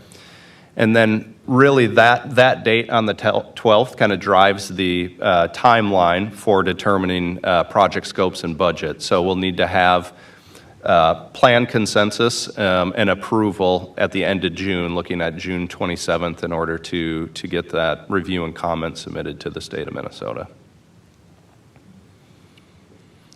And I'll pause there. I wanted to keep the slides brief and leave plenty of time for discussion and questions. Thank you so much. I appreciate that in the presentation, and the timelines are very helpful, so thank you. Any questions or feedback from my board colleagues? Chair Andreessen? Yes. Yes, do you have a question for, you mentioned there's going to be some focus groups. Who is going to be in there? And more generally, if like PTO groups or whatever have ideas, like how do they send those to you? So there's been several focus groups. I believe there are 10 identified. I don't have the full list in front of me. And perhaps Dr. Mary Pierre Reed, you could help assist me with those groups. But it was intended to be a cross section throughout the district. Those meetings are scheduled beginning, I believe, next week and occurring throughout the month of March and potentially into April. 2 of the meetings will be open to anyone within the community that wants to come in and participate, including community members. The plan is to have both an in-person option as well as virtual options so that everyone has a flexible arrangement to attend. Okay. And will that, and will that be communicated through an email or a newsletter from the district? The 2 open sessions, that is? Oh, yes. Okay. We're putting together communication, and we'll make sure that our staff and parent community know about these opportunities. I forgot the name of the doc, but, okay, thanks. But we want to make sure that we meet with our arts and athletics community, so coaches and theater and music. We want to make sure that we meet with our No, I can help out. So wow.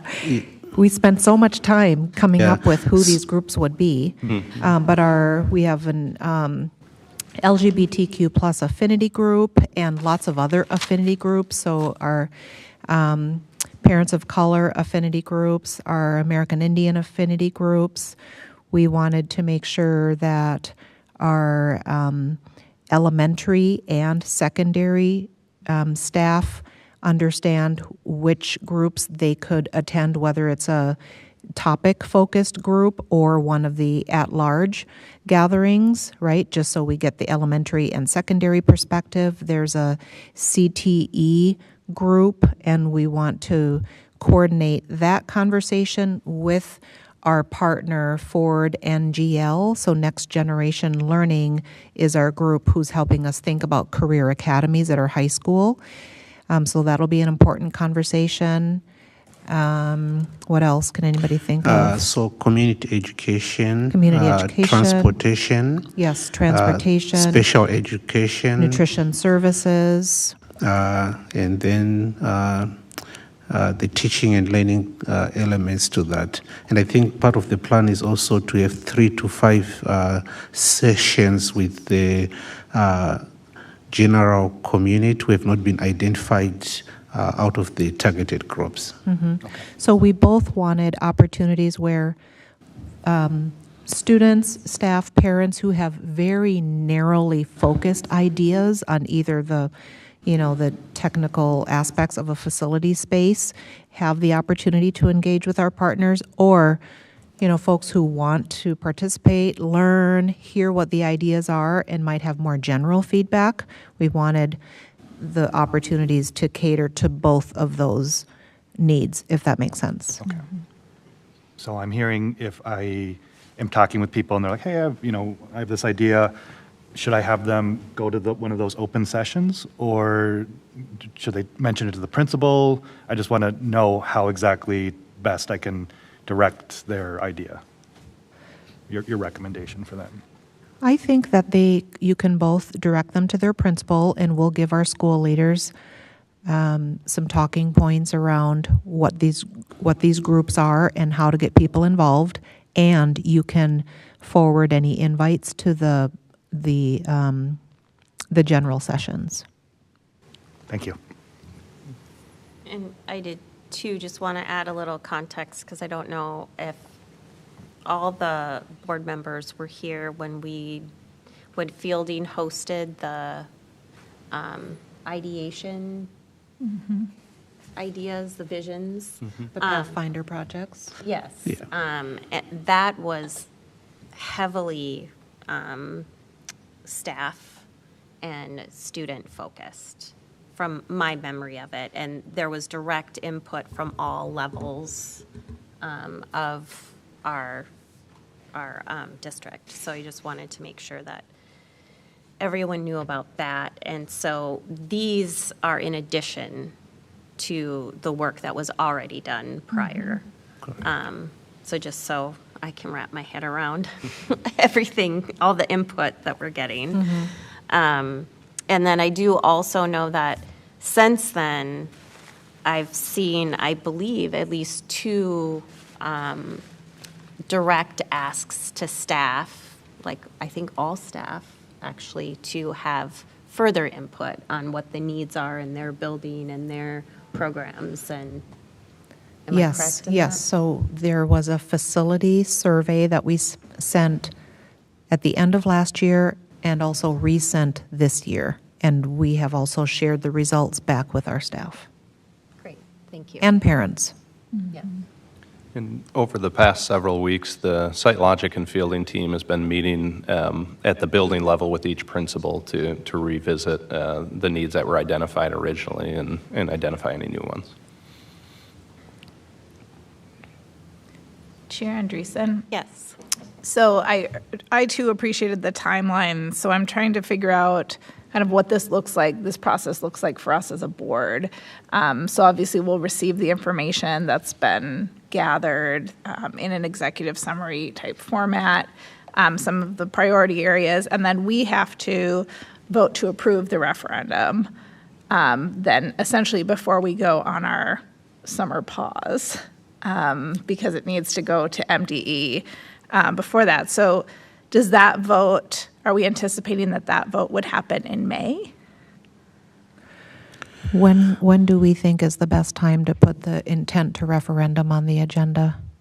Yeah, sure. So, again, maybe we may need to expand the conversation in terms of what that vote might look like, putting into consideration the operating referendum elements to this, because, again, the board is that opportunity, that one-time opportunity to actually bypass going to the voter if we are going to renew the operating referendum. So putting that into consideration in terms of if the board decide to go ahead with that option, then we are going to be left with either figuring out the capital bond referendum as well as the capital projects levy referendum, since I know the expiration for those will be November 2027, but we are also trying to be strategic in terms of cost elements if we decide to go back to the voter, whether we do it all at once or we do them separately. So that will determine the timelines around how the board would want to go about this. We have the option with the operating referendum. We have that option open starting on July 1, 2025, for the board to actually either exercise that right or else we might have to think about what that might look like in terms of getting all the 3 if we decide to go to the voters altogether, meaning the operating referendum, the capital bonds referendum, as well as the capital projects levy. Thank you, Director Chapanduka. So these could be not separate processes because obviously they inform each other, right? But if we were to exercise our right to renew the referendum without going to the voters, that process would look different. And if there's an additional financial component where we would want to go to the voters, that process could potentially happen later. Am I understanding that? Correct. Correctly? Okay, thank you. So did I hear correctly that we can't renew our current operating levy until July 1? Correct. Oh, So the board has the right to actually exercise the renewal of the operating referendum, but that process is allowable starting on like July 1, 2025. So if the board decide to do that, then what we'll just need to bring back to the voters is the capital bonds referendum, as well as if we want to renew the capital projects levy at the same time. Thank you. Anyone else? Well, I just want to thank you for this presentation, and did just want to mention you answered my question before I could ask it, in that was special services included in this, and thank you for answering that. I think it's really important that all of our programs are included.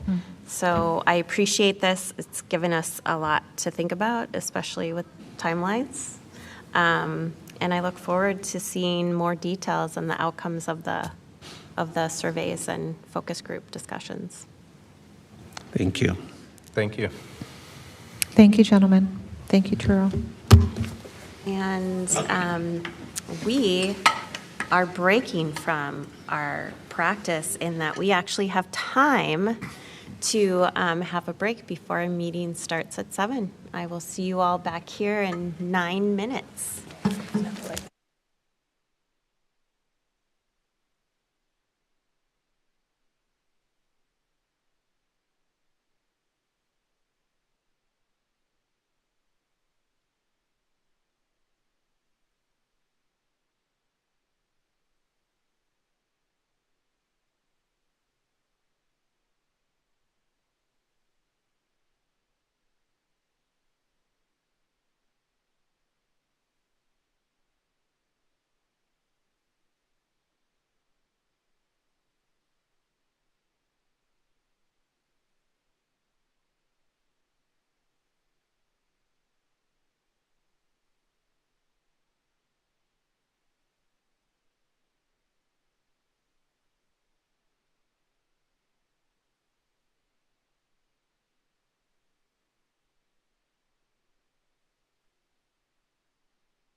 appreciate your perspective. Isn't it like it moves forward an hour, not back? Yeah, so you lose an hour. Spring forward.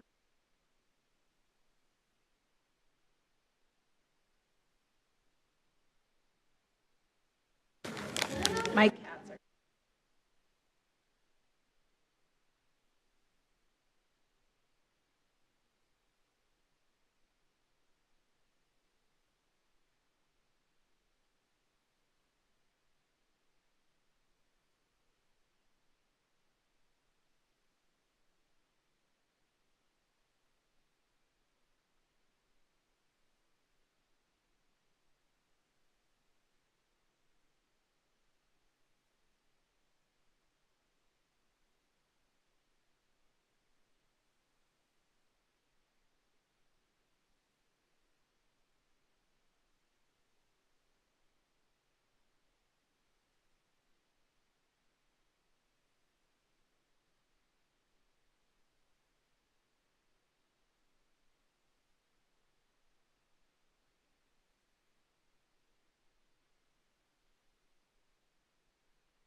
Hello, everybody.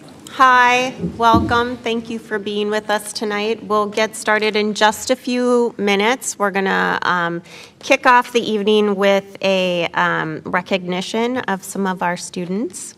So looking forward to that, and I can see a lot of them are already in the room.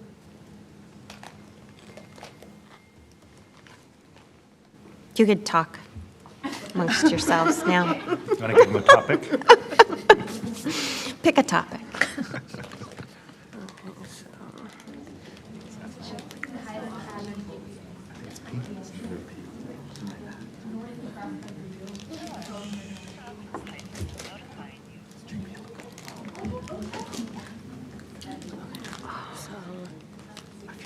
I feel like people just say that.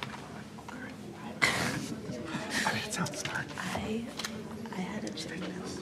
I ate so many chickpeas in college because I was a vegetarian, and now it's like part of no.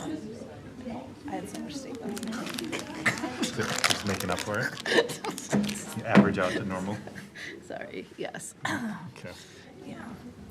No, and I actually don't eat that much meat, but sometimes it happens. Anyways, I ate a ton of chickpeas in college, and so I'm pretty sure they were legumes. I know, no, they did that for the special education for soccer. What is a legume? Peanuts. Yeah. But like, what's the definition? Well, aren't beans? Beans. Okay, smart people. What's the definition of a legume? Not. Oh, it's like no, like it's a specific plant. So it's a member of the pea family. Pea? A seed, a pod, or other edible part of a leguminous plant used as food. So we're not beans. No, beans can be. Some beans are. If they're in Well, hello and welcome again. We're excited to have you all here in space with us.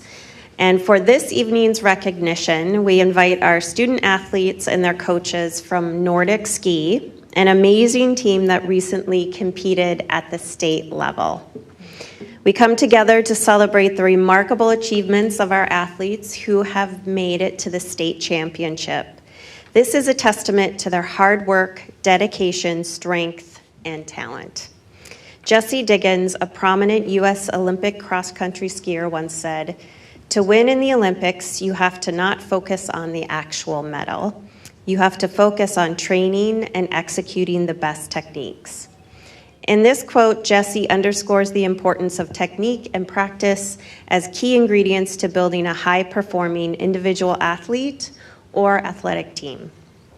On behalf of the Hopkins School Board and District, we would like to extend a heartfelt thank you to our dedicated coach, Brett Schulze, who guided.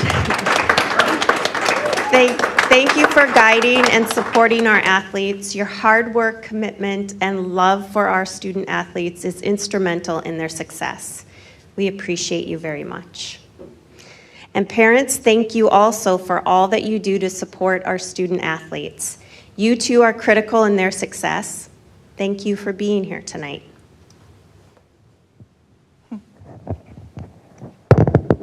Sorry. Good evening, everyone. So to continue with our celebration, high school sports plays a critical role in the development of students, schools, and our entire community. Beyond physical health and athletic skill, participation in sports teaches discipline, teamwork, resilience, and leadership, qualities that benefit students both on and off the slopes. It says field, but I said slopes.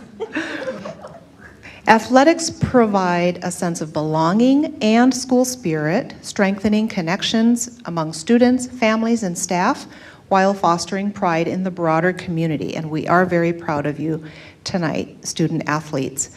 Research also shows that student athletes tend to have higher academic achievement, improved time management skills, and you are focused on college and career readiness. Our Nordic ski team has shown incredible dedication and skill. Your demanding practice schedules and high expectations have been balanced with team building, school spirit, and confidence building experiences that promote individual and team efficacy.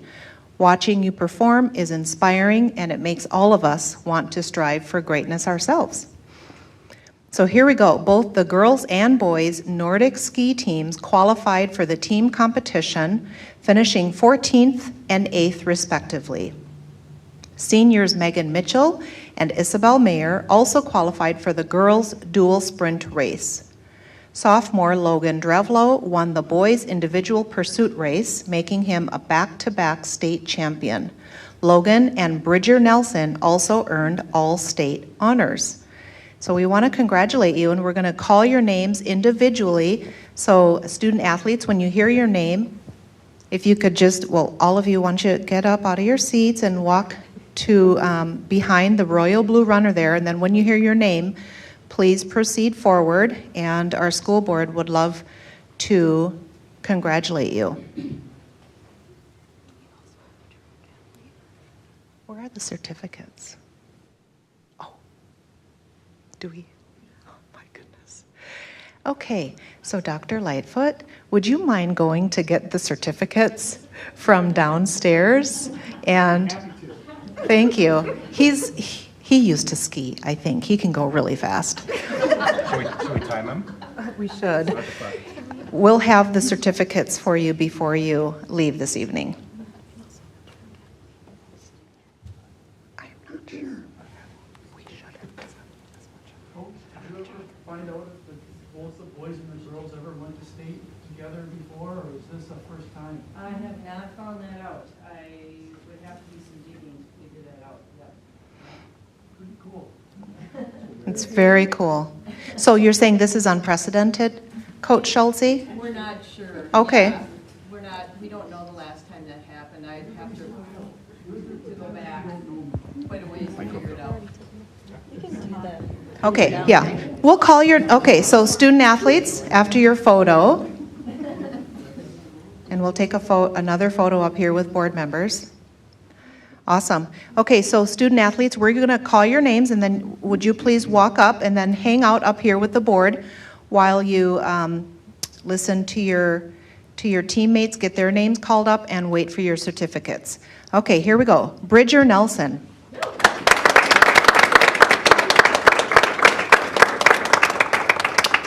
Callan Whitaker. Clara Roosh Devers. Daphne Grobstein.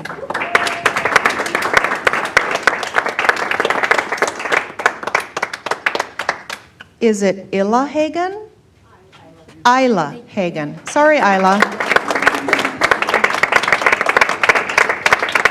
Isabel Mayer.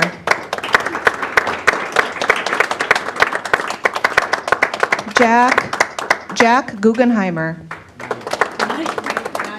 Okay. And Logan Drevlo, I heard he's not here either. Okay, Logan, let's clap for him. Marin Prius. Is it Marin or Marin? Marin, okay, awesome. Megan Mitchell.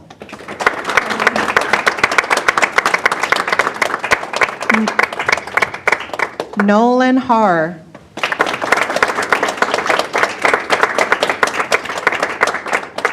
River White.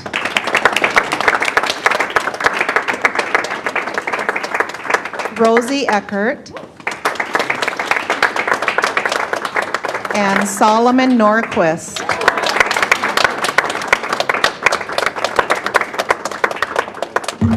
Okay, did we include all of our skiers then? This is all of them? Okay, awesome. So Coach Schulte, why don't you come up here and be in the photo? And parents, if you want to come on and be in the photo, that's fine, or you can take the photos. So let's do a group photo. Everybody scooch in. You're going to have to not hold on to tall fence. Do the sororities What does that look like? Something simple? Okay. Too low, Isabel. Oh, sorry. Yeah, come on. I want you to just do the sound effect.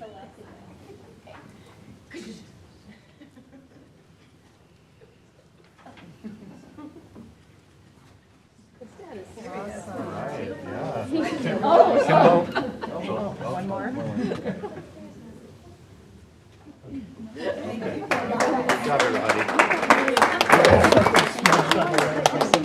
Okay, wonderful. Congratulations to all the skiers. Make sure you pick up your certificate. Thank you, Dr. Lightfoot, for saving the evening. Congratulations to all of you. You're awesome. Thank you.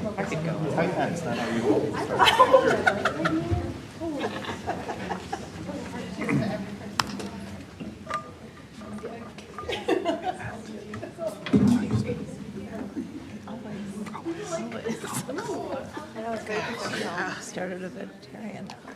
It is a little small, but it's okay. It's just a phase.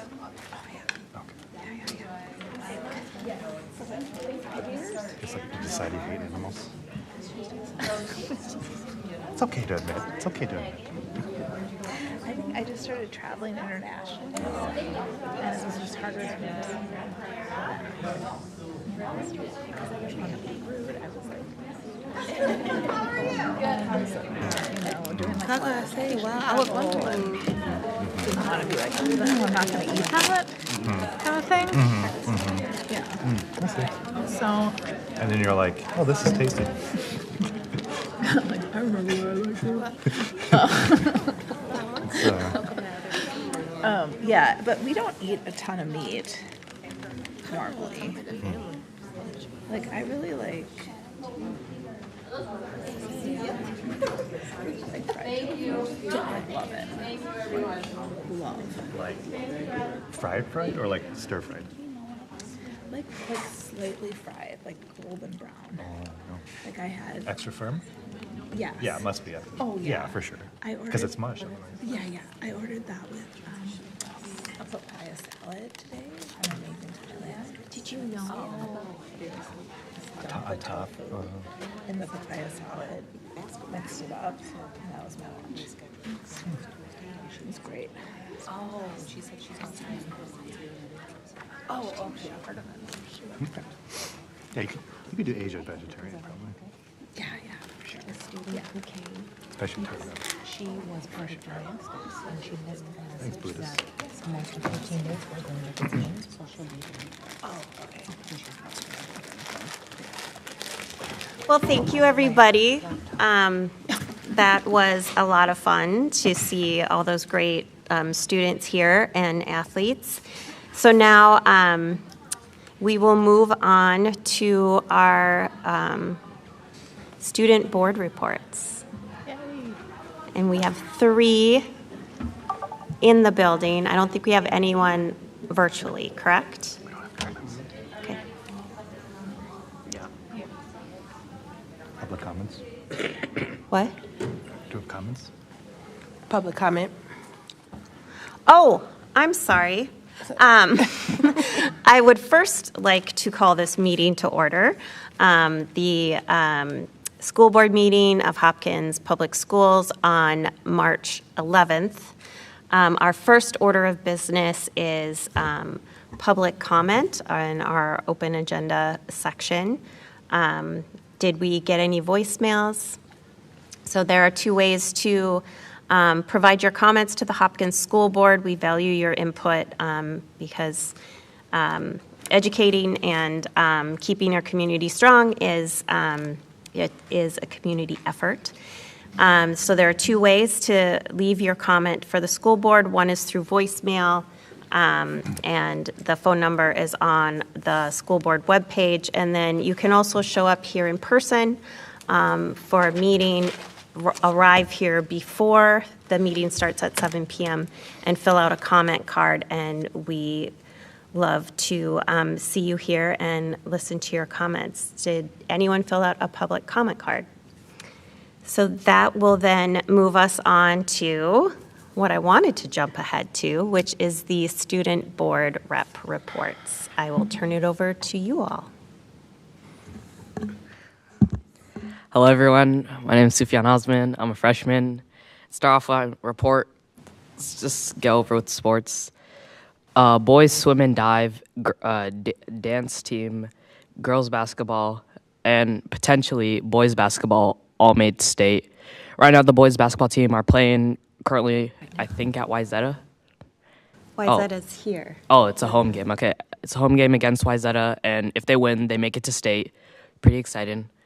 And then another sports, girls flag football team, which is sponsored by the Minnesota Vikings, is starting soon. And grades 5th through 12th, so our sister Samia, she could maybe play. Mm-hmm. She could. Last week, we had yearbook club photos, so I think it was Thursday, yeah. All the clubs, including like student council and student board, took pictures for the yearbook. Hopefully, you guys see us there. And then something new that we want to do is teacher spotlight. So, teacher that we like in the building, we want spotlight. The first teacher is my Rose Connect teacher and my earth science teacher, Mr. Jensen. Mr. Jensen teaches biology and earth science, and he's a great teacher. He always has brings his A game to class every day. Sadly, I don't have him anymore, but delight having him or being in his class, and I really enjoyed the subject.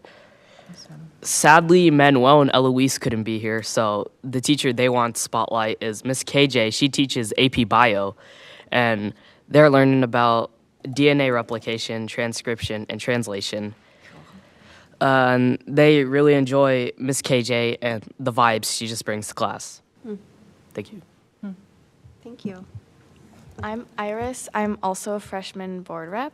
I also wanted to start off with sports, only instead of talking about the sports that are making it to state, I wanted to talk about the spring sports that are just now starting.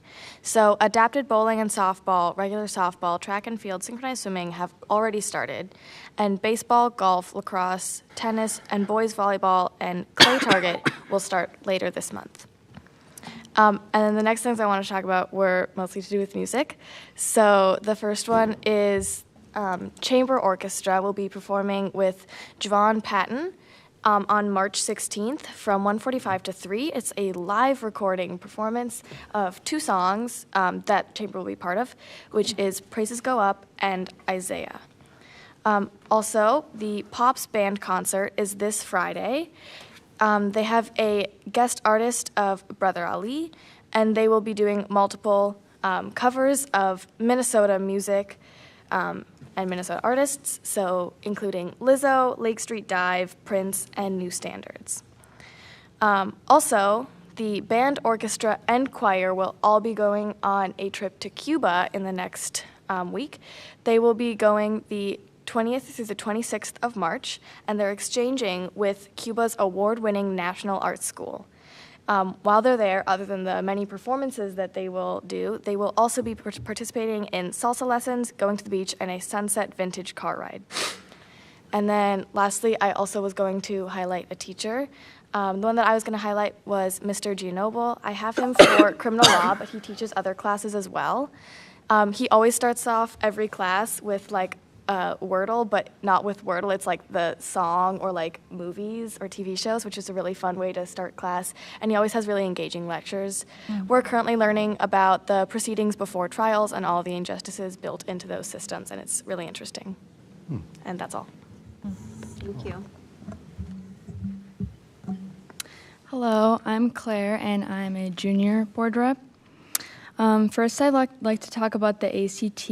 Our school's ACT is on April 15th, and only juniors will come to school that day to take the test. That's in about a month, which is pretty soon.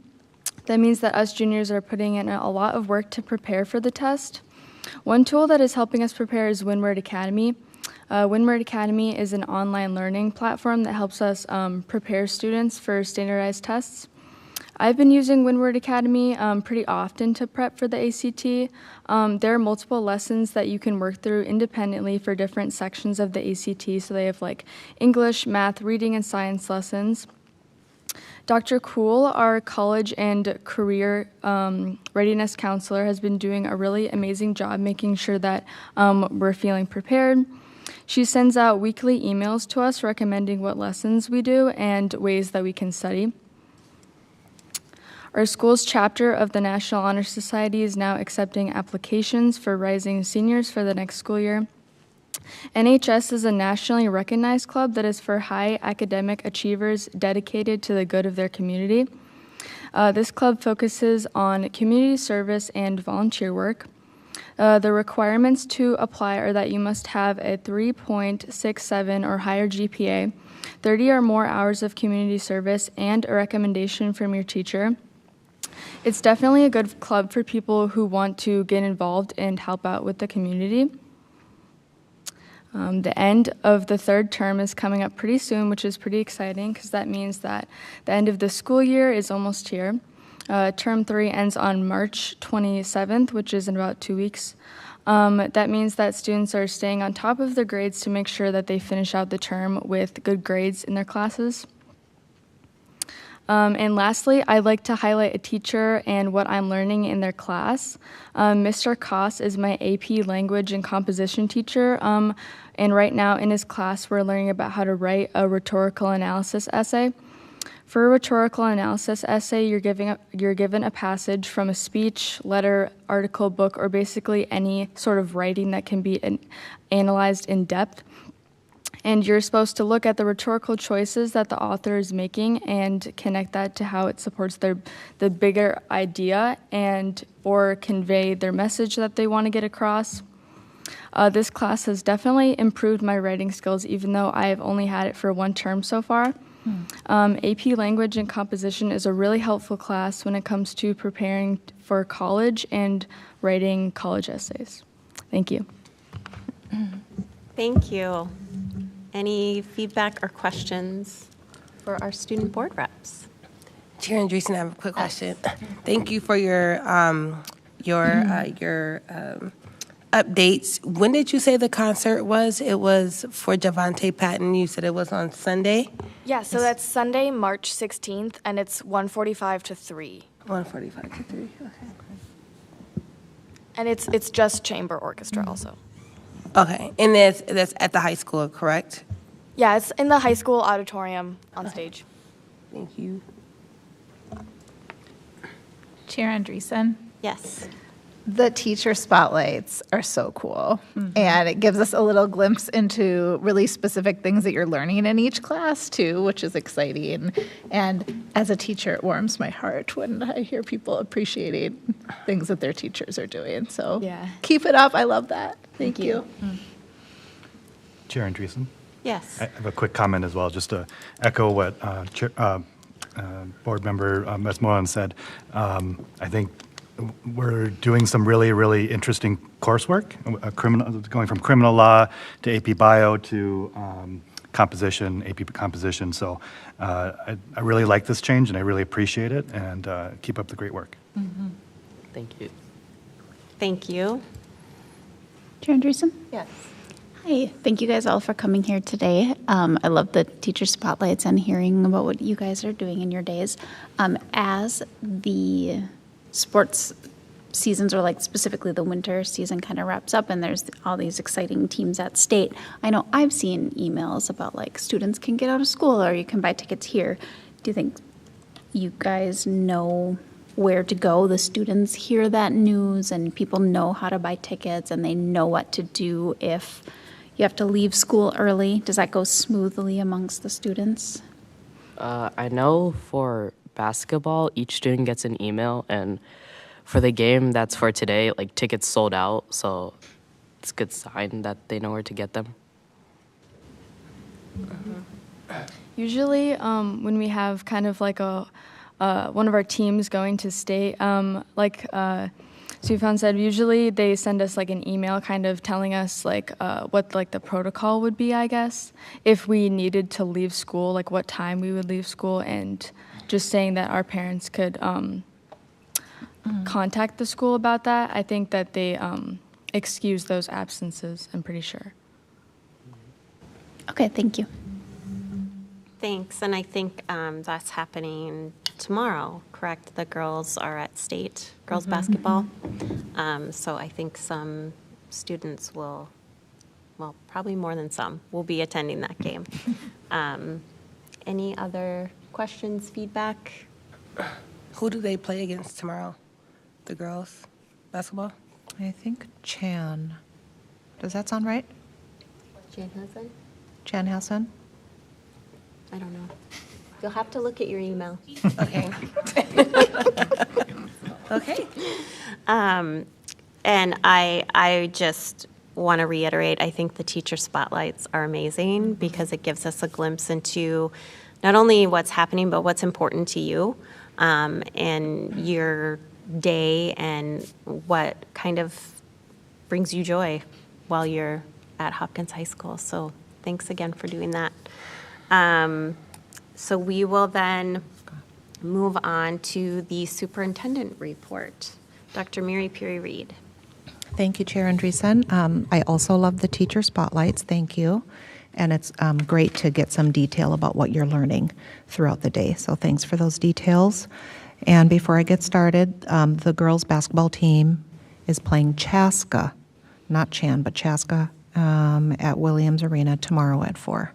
And could I interrupt just for sure. one moment? And I forgot to mention, I believe if you do go to the chamber concert, we'll be able to see you performing, Iris. So just a little plug. Cool. Okay, here we go. So I would like to start with a shout out for students competing in Math Masters. This is 6th graders at West and their math teacher / coach, Sarah Lacey, who proudly represented West Middle School at the 6th grade Math Masters of Minnesota competition. These students showcased their mathematical thinking while competing against teams from across the metropolitan area. The competition tests proficiency with mathematical thinking, problem solving, and they do individual rounds, a tiebreaker round, and then 3 team problem solving rounds. Well done to all those who participated. It sounds like it was a lot of fun as well as a lot of learning. Last week, I spent a couple of hours at Harley Hopkins, which is our early learning center in South Hopkins, visiting classrooms and connecting with staff. I'm always very impressed with our preschool and early learning teachers who are literally developing humans moment to moment throughout the half day or full day that our littlest learners are in preschool. This is the motor room at Harley, where students with specialized needs learn to self-regulate, develop their large motor skills, and gain confidence and independence while they explore low-stakes obstacle equipment.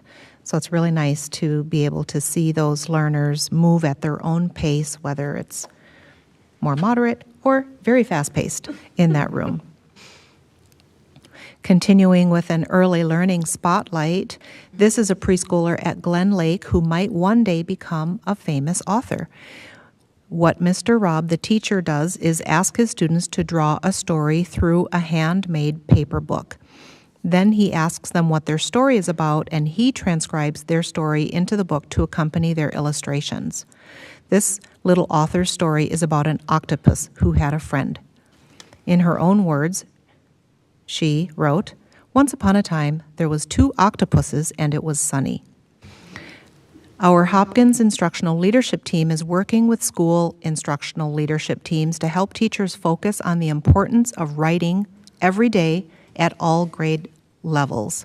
As our director of IDL says, whether in a student's heritage language or becoming bi or trilingual, writing is the last language to develop.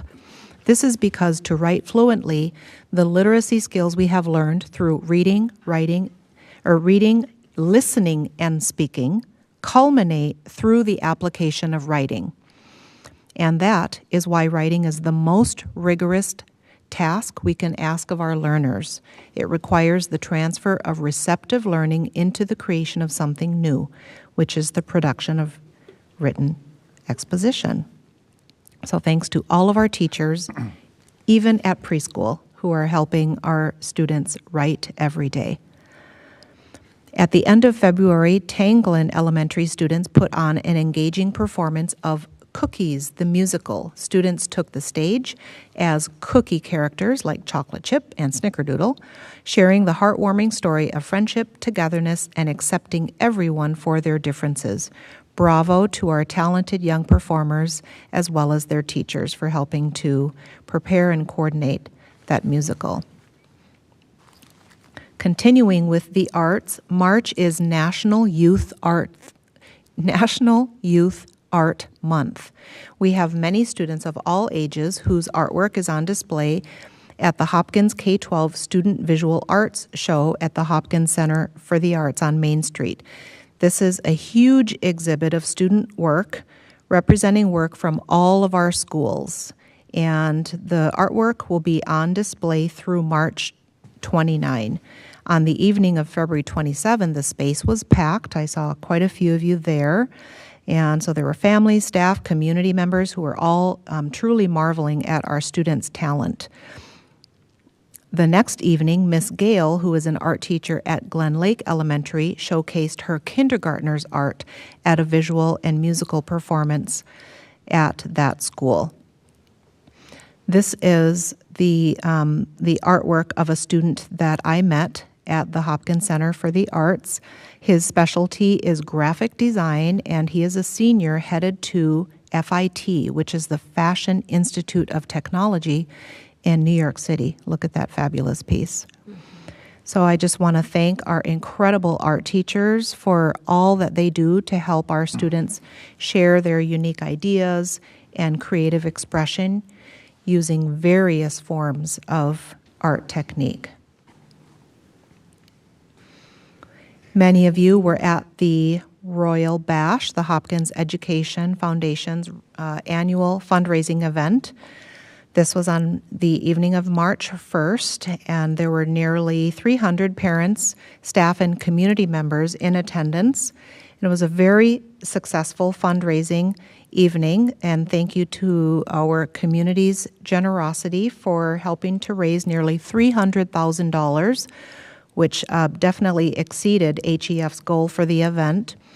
This amount will allow HEF to fund Spark grants, which kickstart classroom projects, as well as support our district-wide Outdoor Opportunities special project to fully fund 5th grade, 8th grade, and high school outdoor learning trips. So we're really excited about these upcoming experiences fully funded by HEF and coordinated by Dr. George Nolan, who is our principal at Gatewood, which has an outdoor learning focus throughout that elementary school. Thank you to Emily Jackson-Wallace, Jackie Bernard, and all of the HEF board and other volunteers who helped promote this successful event. Just a reminder that I am meeting with parents here and there throughout the months of March, April, May, and June. Our next Soup with the Soup is coming up this Friday, March 14. So if there are any parents in the listening audience who would like to attend, I look forward to engaging with you. And we're getting ready for our program spotlight for the evening. We have some special guests from Transition Plus. I spent some time at T Plus recently visiting with our program coordinator, Elena Martin, and other teachers and students. T Plus is a really busy place where learning and skill development is personalized for 18 to 22-year-old students who are getting acquainted and prepared for independent living. Some students were out visiting and or working at job sites. Others were on field trips, but I did have a chance to sit in on a group learning math and decision making through an intense game of Monopoly. We chatted about each student's goals for the future and also about Ellie's job with Dunn Brothers. So at this time, I would like to invite our special guests come up to the board table. We're going to have our Director of Specialized Services, Fonda Contreras, and our T Plus instructor, Kevin Kale, and also students, Ellie Swanson and Sam Broyles, who are going to speak with all of us this evening about Transition Plus. What is Transition Plus? What do students do there? And how do you all like it? Thank you for being here, everyone. Welcome. So Sam and Ellie, sit wherever you'd like. Thank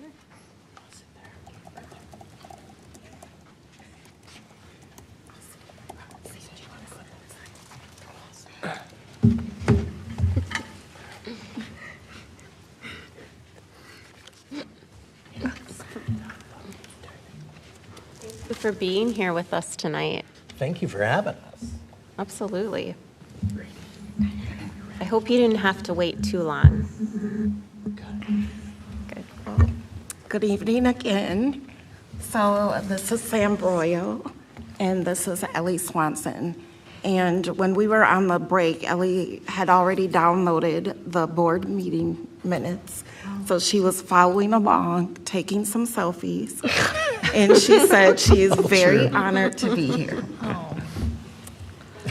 For being here.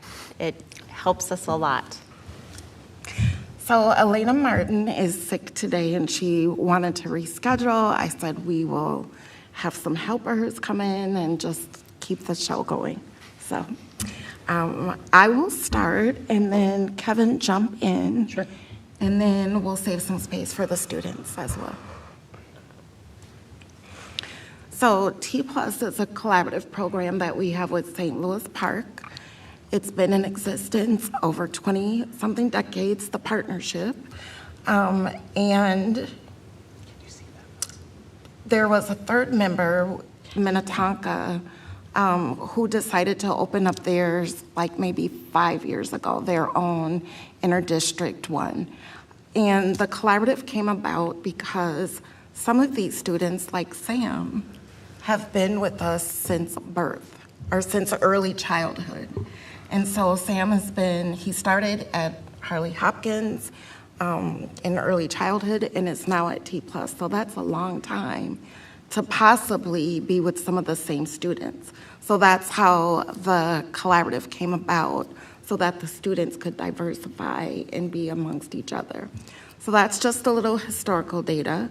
Some of the locations have included Cedar Manor. It was located inside a Hopkins site before, and it's currently located in the Lenox Community Center in St. Louis Park.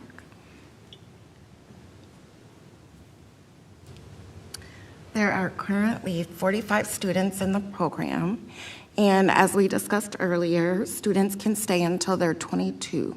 So on their 22nd birthday, that's kind of the last day that they have services with us, which is an extension from what we had done before. Statute changed a couple years ago, increasing it from 21 years old. There are 3 levels of support models. We have a center-based program, which is a little more restrictive. And then we have kind of the SynCom program, which is students that have some functional and adaptive skills training as well as job site training. And then our third group are those that just access the community. So, yes, and so they do job training, volunteer work, college enrollment, driver's license attainment, public transportation practice, independent living skills, money management. They practice filling out job applications as well as apartment rental applications, anything that will help support them being independent learners and living in the community. There are approximately 15 licensed and support staff that support the T+ program. And education and training. So there's post-secondary exploration, skills lab. Some of our students access Hennepin County Technical College. Kevin, jump in. Sure. Anytime. Okay. Are you going next to employment? Yes. Awesome. And I think your first slide, one of our students designed the logo too. And then I think when you were showing one of your recent slides that you had up before we came, you had the mascots, a picture of those, and I'm pretty sure one of our former students who just graduated a couple years ago designed that. Yes. She's super talented. Mia? Pretty sure she, right? Am I speaking? Yes. Yeah. But yeah, that's one of the Martinez brothers did that. So they took the Royals lion and combined it with the St. Louis Park. Right. Yeah, did Mascot. our board members know that a Transition Plus student designed, handmade our new mascots? So cool. And they're incredible. Yeah. They are incredible. They are. And when I worked at the high school, I had a couple students that were the mascot for the year, and I'm glad they redesigned them. They were stinky. They were bad. Wow. Do you want me to talk a little bit about the employment part of it? That would be great. Can we, yes, why don't you talk about it? And then Ellie, you can tell us a little bit about your experience at Dunn Brothers. Okay. Sure. So if you're familiar with the IEP process, one of the transition components is employment. So all of the service level needs that Fonda was talking about, they all get employment opportunities. So you can see the list there. I think we're 9, 10, 11. So every day, multiple job sites are happening where all the students are going out. Even the community students that go to HTC, they still have work experience parts of their day, even if they have employment outside of the school day or in the evenings. And all of the job sites, when we go out, either I'm there or they always have job coaches going with them for modeling, direct instruction, and just general support. And you can read the list, but there's a wide variety that we go to every day. And one of our job sites that's been involved with T+, I think maybe since the beginning, is Dunn Brothers here in the Hopkins community. Well, they're all over, but specifically the one here in Hopkins. And the gentleman who owns the Dunn Brothers came across this program that the state offers where they support small businesses to make their business more accommodating to people with all needs, where they'll pay for accommodating technology. And so he, because our students are going over there, our young adults are going over there every day. We have 2 students there, so he'd work with them. One of those he took a shining to because exceptional customer relation skills. And he bought an automated espresso machine with that money, and the state paid for that. As a result of that, because we had never had students, some of our job sites, they get paid, like at Nordic Wear, those are paid positions, but Dunn had never been that way. But he approached me and said, hey, I found this program, I'm going to buy this, and I'd like to hire some of your students. The first student that they ever hired in our 20 years, sitting to my right, Ellie. Hi. Here we go. And he bought an automated espresso machine. I don't know if I said that. So he hired Ellie last spring, and Ellie's been working there ever since, typically 2 afternoons a week, correct? Paid position, and she's awesome at it. And then this week, too, we had another student, right, that was interviewed on Monday that just got hired and starts tomorrow. So I was hoping you'd have some time so Ellie can explain how the purchasing of this accommodation has made it easy for her to be just like any employee there and do her stuff and entertain the customers. Do you want to talk a little bit about it? Explain how it worked? Yeah. I know you do. This is Ellie. Hi.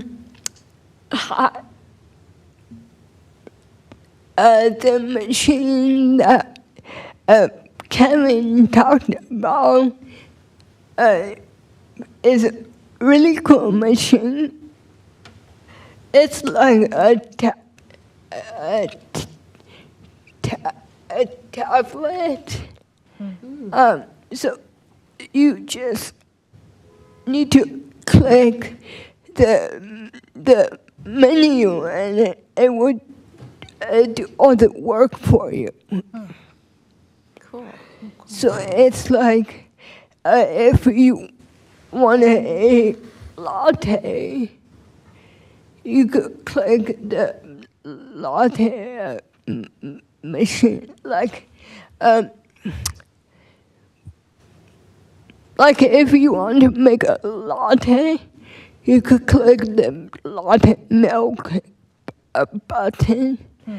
So once you clicked it, it would just do it for you. And what do you typically do while it's making it for you? Talk to the customers. One thing I'm really good at is talking to customers and giving them a hard time. That's my job. That is, but you do it exceptionally well. That's awesome. People love you. Yeah, and I do see some of the regular customers, and they were so nice, and I just loving work at Dunn Brothers. I love my co-workers. I love my manager, the owner of Dunn Brothers. Yeah, when we met each other. I met the owner last April, and somehow we slowly got into talking about wanting to work as a team, and so I think he started this process, and I was like, jumpy. I was so excited, and I was like, oh my gosh, this is so cool. And yeah, I've been working, I started work there in June. So far, so good. Surprisingly, I have not been fired yet. It's a miracle. Hopefully not ever. Thank you for sharing. Can I you just had share? a quick question. Oh, okay. Is And this- say one more thing first. How come you won't be able to do it in the fall?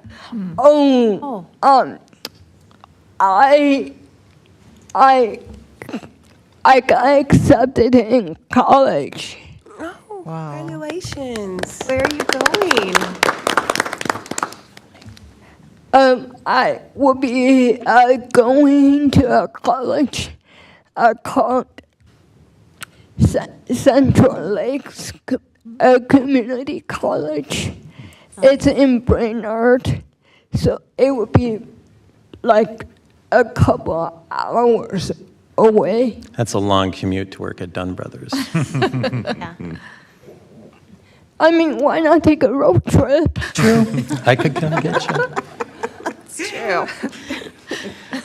Is this the Dunn Brothers on Shady Oak? It certainly is. Yeah, it's- And if you ever want to see, our program in action, we're there virtually every day. So there's a job coach and 2 of our young adults. And guess what? You could get the delicious pastry there. It's true. You're also a good salesperson. She's amazing. Thank you. And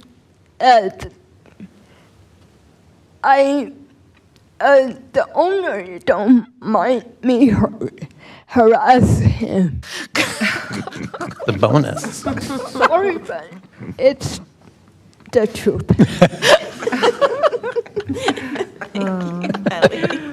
Thank you, Ellie. Sorry. I would like to be your coworker too. Yeah, right. It's pretty amazing.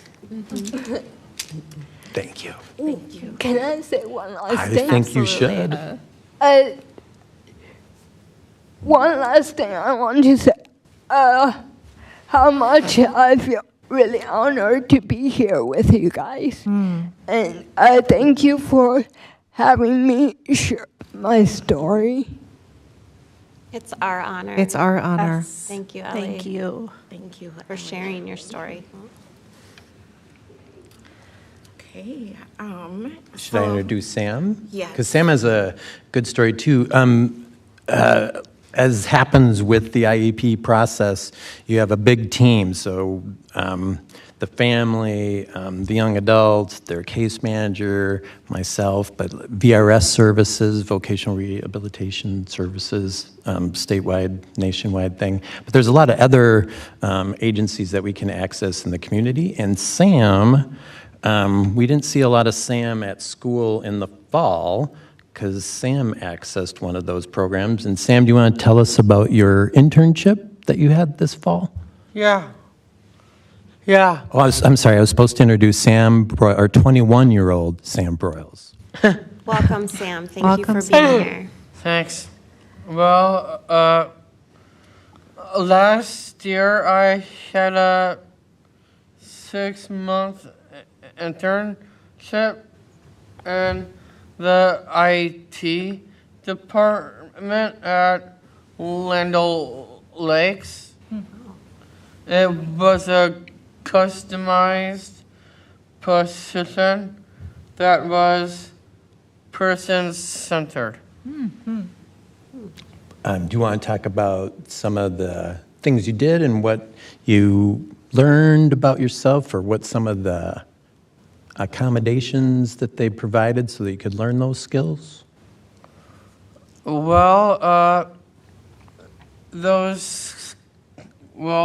skills I learned was basically all technology skills. Like I fixed the workstations, like replacing keyboards, and that's a skill that just came to me out of nowhere, and yeah. Awesome. That's what I was wondering. Where did you learn the skills to get the internship? Well, What are some of the job sites you worked at T Plus the last 2 years prior to the internship, where you learned some of those things? Well, I've been doing some job sites through T Plus here, so like Dunn Brothers and Matter, and yeah, it got me really good skills. So I'm also, well, these internships I've been getting is from, and I also do it with inclusive networking. Oh, cool. And yeah, it's been really fun. For the days I do it, that means I had to miss some days of T plus, which kinda made me miss my friends and teachers and peers. But I do know that I did my thing by going to these internships, and yeah. Thank you. Thank you for sharing that. Yeah. So there's a wealth of experiences that students can get, whether it's employment, training, or school, or college, independent living skills, so that they can be our future. So thank you all. Thank you for being here. I hope it didn't take up too much of your evening. We're good. Thank you. We enjoyed having you here, Ellie and Sam. Thank you, Fonda and Kevin. You're so welcome. Thank you. Thank you. Thank you. Thank you. Thank you. All right. You ready?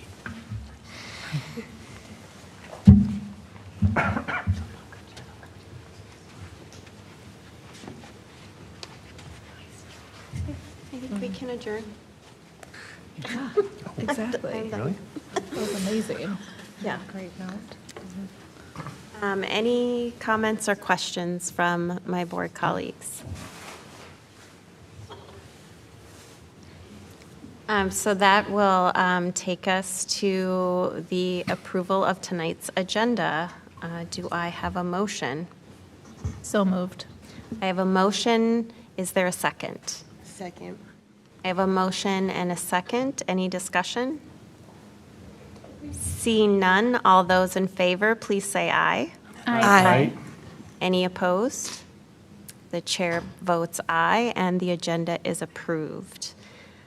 Now we will go to the consent calendar, which is reserved for items that give the board information considered to be more routine in nature. If the board deems an item to be necessary for additional discussion, a motion will be made to move that item to new business. I would look for a motion that the board approve the consent calendar as presented. So moved. I have a motion. Is there a second? Second. I have a motion and a second. Any discussion? Seeing none, all those in favor, please say aye. Aye. Aye. Any opposed? The chair votes aye, and the consent calendar has been approved. Normally, at this time, we would have a treasurer's report, but there is not one for this evening, so I would direct anyone with questions about that to contact our treasurer, Rachel Hartland. So we will then go to our first and only item under unfinished business, which is policy 502 in second read. I would invite Assistant Superintendent Lightfoot to the board table and turn it over to Vice Chair Ross. Thank you, Chair Andreessen. As Assistant Superintendent Lightfoot comes to the table, we're going to be looking at two policies, 502 and 524.1. 502 is going to be the policy where we were discussed with the board the search of student lockers, desk, personal possessions, student persons, and then I hope you are looking forward to your favorite policy, 524.1, the cell phone policy. I'll hand it over We to are looking forward to it. Assistant Superintendent Lightfoot. Greetings. As mentioned, two this evening, really in the unfinished business, a set of documents that you did receive. We'll start with 502. The monitoring committee did have the opportunity to review 502. Part of the want in the second read was to go back and look at specific sets of information that were related to the search of items that are owned by the district. For example, lockers, desks are mentioned in the policy. Those were the particular items. And in part of that conversation, really the need for a lot of the review in that space is often related to safety and security. And if there are safety or security measures necessary to review and go into those spaces for that level of search, part of the desire was to bring that back to members of the Holistic Safety Committee to see if that was a recommendation to keep that in place, and does that have particular value in our safety and security practice? And yes, the committee affirmed that.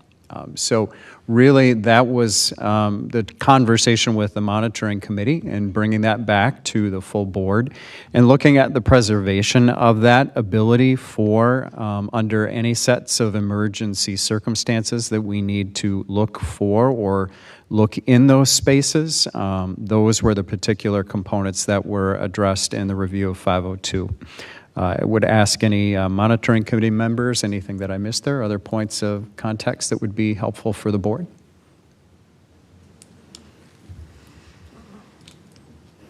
No, that encapsulates what we discussed at monitoring. Great. So thank you for this and the background.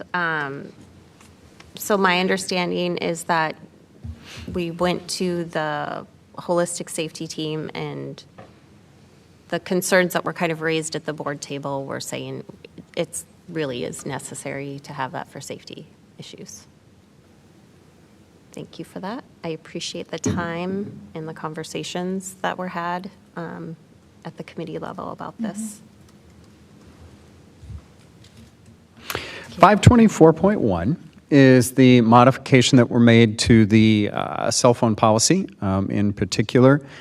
Based on the conversation that we did have with our Director of Information Services and Technology, John Wetter, part of what we looked toward was the ability of the policy to be future focused, and you will see the really the modification to watches in particular, moving more toward devices, and the devices, as we were in dialogue with Director Wetter, is really moving toward wearables and not identifying a particular one type, because as goggles develop, as other elements take their own shape through the innovations that are in front of us, we know that wearables are something that is more encompassing.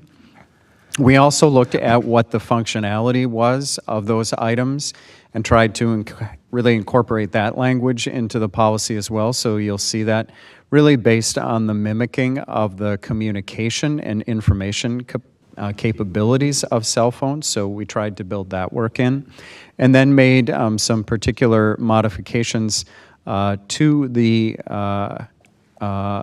items in the policy that had discretionary ability with may and will in one line. And that really was kind of what we did based on the last conversation that we had to bring back for second read. I don't know if there's anything else in particular that the monitoring committee would add at this point, but those were outlined in the changes that were presented to you for the cell phone policy in second read. Are there any questions or feedback? No, I'd just like to thank Director Wetter for his subject matter expertise in this conversation, wrapping our minds around how technology is changing so rapidly and how we might craft a policy that anticipates some of those changes and is clear enough to implement in the here and now. So appreciated that guidance. Chair Andreessen? Thanks. I guess I just have a couple quick questions. And I apologize, I had been unable to be here 2 weeks ago. First question, I suppose maybe for anybody on the monitoring committee, but for the high school policy in particular, number 7, not allowing phones during lockdown or fire drills, was there any thought of, it's a stressful time, I don't know, is there any thought of allowing that during one of those drills or lockdowns?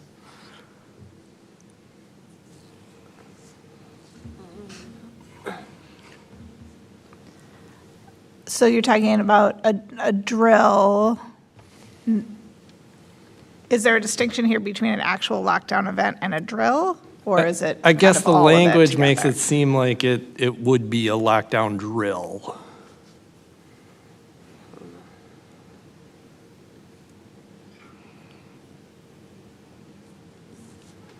Can I ask a clarified question? Would Fire it be maybe drills. like a concern that maybe students may try to call like the police or something during these drills?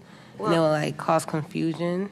Yeah, I do know that from everything I've read about situations like this, while students may feel and parents may feel a strong desire to be in contact, that it really is a severe safety risk because cell phones make unexpected noises.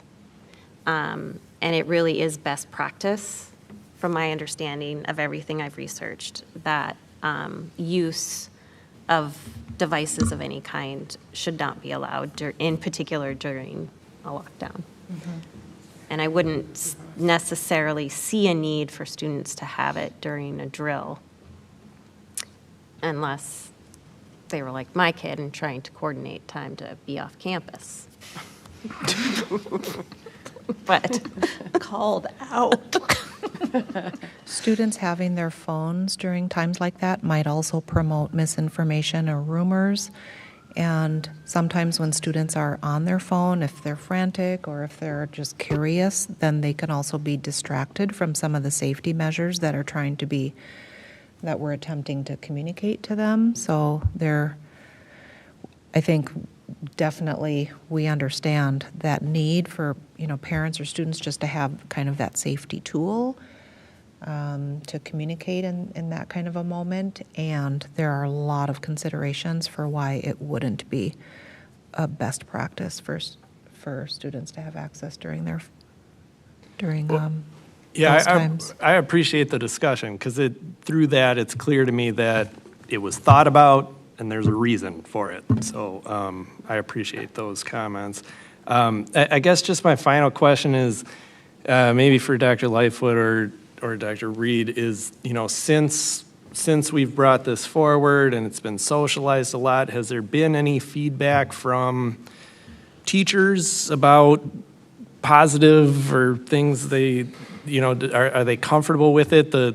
Just very little that I've heard through the grapevine sounds like they're fine with it, but I'm just curious if you guys have heard anything else. I mean, I think we only got one email from the math teacher at the high school. And I'm at the high school this whole week. Nobody has approached me. So I think that folks are aware that it's being discussed. We're exploring sort of all of our options and what the most viable scenarios are, and they're prepared to kind of work together on the implementation features. So right, that's good to hear. Thanks. Chair Andreessen? Yes. What I've heard from both staff and students is a desire to have a policy on the books that then we can begin to implement. So we've done really robust engagement around this. We've had it at the table multiple times in workshop and meeting.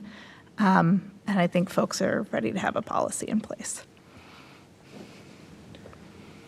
Any other questions or comments? I guess just one clarification. When would it become effective? Yeah, that I think was part of the piece with the implementation. Knowing that this is in second read, we will work with our secondary administrators just to review, like we've said, for elementary and middle. No real significant change. The high school will be working with them in more detail about that implementation. Certainly, we will work through that communication piece now that this is adopted. We will then bring it forward and then work through that implementation plan.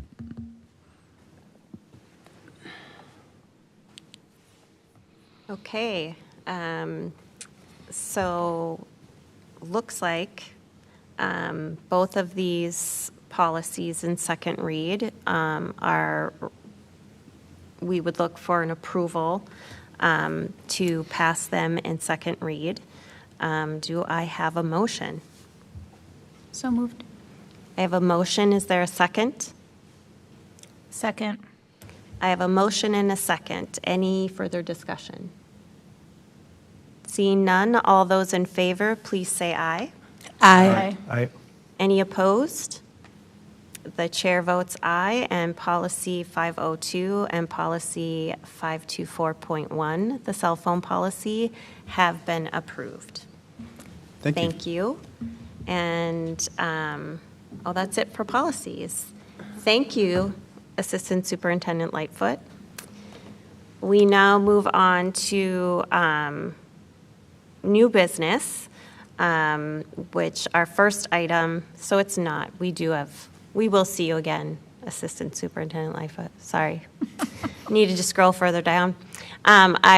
We are moving on to our resolution of concurrence for 2025, and we would welcome members of our American Indian Parent Advisory Committee to the table, as well as, is it Director of American Indian Education? Coordinator. And is it FAO? Yes. To the table for a discussion around that. Thank you for being here tonight. Thank you for having us. We are battling a second grader downstairs in basketball, so that's why there's been a little bit of in and out. But we will get through this quick. And so again, I'm Annie Fowle. I'm the coordinator for American Indian Education. Ahau Buju, Deb Andreen. I am the American Indian Associate. And I'm Ricky Dalton. I'm the chair for the Parent Advisory Committee. In the past, I know we've just presented our annual vote, and I think that in part, I wanted to add a couple of slides tonight just because this is something that we do every day, and so I think that it just becomes it's common for us to know why the program exists and what our goals are. And I think that oftentimes we forget that other people don't know that or aren't as familiar with it. So American Indian Education is a statutory requirement, and it is funded by the Minnesota Department of Education. The grant is awarded each year based on a formula on the amount of students, and we have a base award of $40,000 for a base amount of 20 students. And then every student above that count is an additional $500 awarded into the fund. Because it's a statutory requirement, there are goals that need to be met, there's plans that need to be implemented, and ultimately the law states that our governing board is our parent board. So that is essentially who Deb and I report to and who we take most of our recommendations and guidance from. Ricky's in her first year as our chair, but she is the parent of a second grader who's been in district since she was a kindergartner. And all three of us come from a background of being part of Indian education in whatever districts we came from. Deb's children were part of Indian education, and I know she's going to watch it later because she was so excited in it, but I also wanted to say, even though Ellie left, she's going to have a really good time at CLC. My mom's a dean there. It's a good choice. But again, just showing that people that have been a part of these programs for the last 40 plus years are still active in them because we believe in them so strongly. So just a couple of points, Natalia, thank you. One of the main parts that we focus on with our students here in the Hopkins district is traditional crafts and storytelling. And we have a unique demographic of Native American students in this district. Our Native students in this district don't necessarily have strong traditional backgrounds or ties to the reservations or communities that they are from. And that's because we're not closely in, we don't have any tribal communities that are really close to us aside from Shakopee, Midwakanton. And Shakopee is a different tribal community than the other 10 communities in the state. And so even though we really try to emphasize and engage learning in an academic and assessment standpoint, we also try to bring our learning in through crafts and storytelling. And one of the things that I think these photos show such a reflection of is that our students identify as Black and Brown, our students identify as Asian and Native, and our students identify as white and Native. And so we don't look like what your stereotypical Native American student in the state might look like, because we are in an area where none of our students look like a stereotypical student. And so I think that some of the photos that I chose to share with you tonight just show that our students might not be a textbook Indian, and they might not be what the books and even our social studies curriculum show we look like. So we come in all shapes and forms here in this district. So again, we focus on traditional crafts and storytelling as a way to engage that learning and to just bring some of that cultural background into the lives of our kids that maybe have lost that through generational change. Natalia, can you switch? Thank you. One of the other fun things we get to do is we bring our love of learning through traditional foods. And again, some of our students might not ever get a chance to work with, experience any traditional hunting and gathering that we did in the past. And so by bringing some of those foods to them, it pushes them outside of their comfort zone, but again, gets them to experience some of that and understanding some of the traditional norms behind that, but also bringing it to light with today's contemporary learning.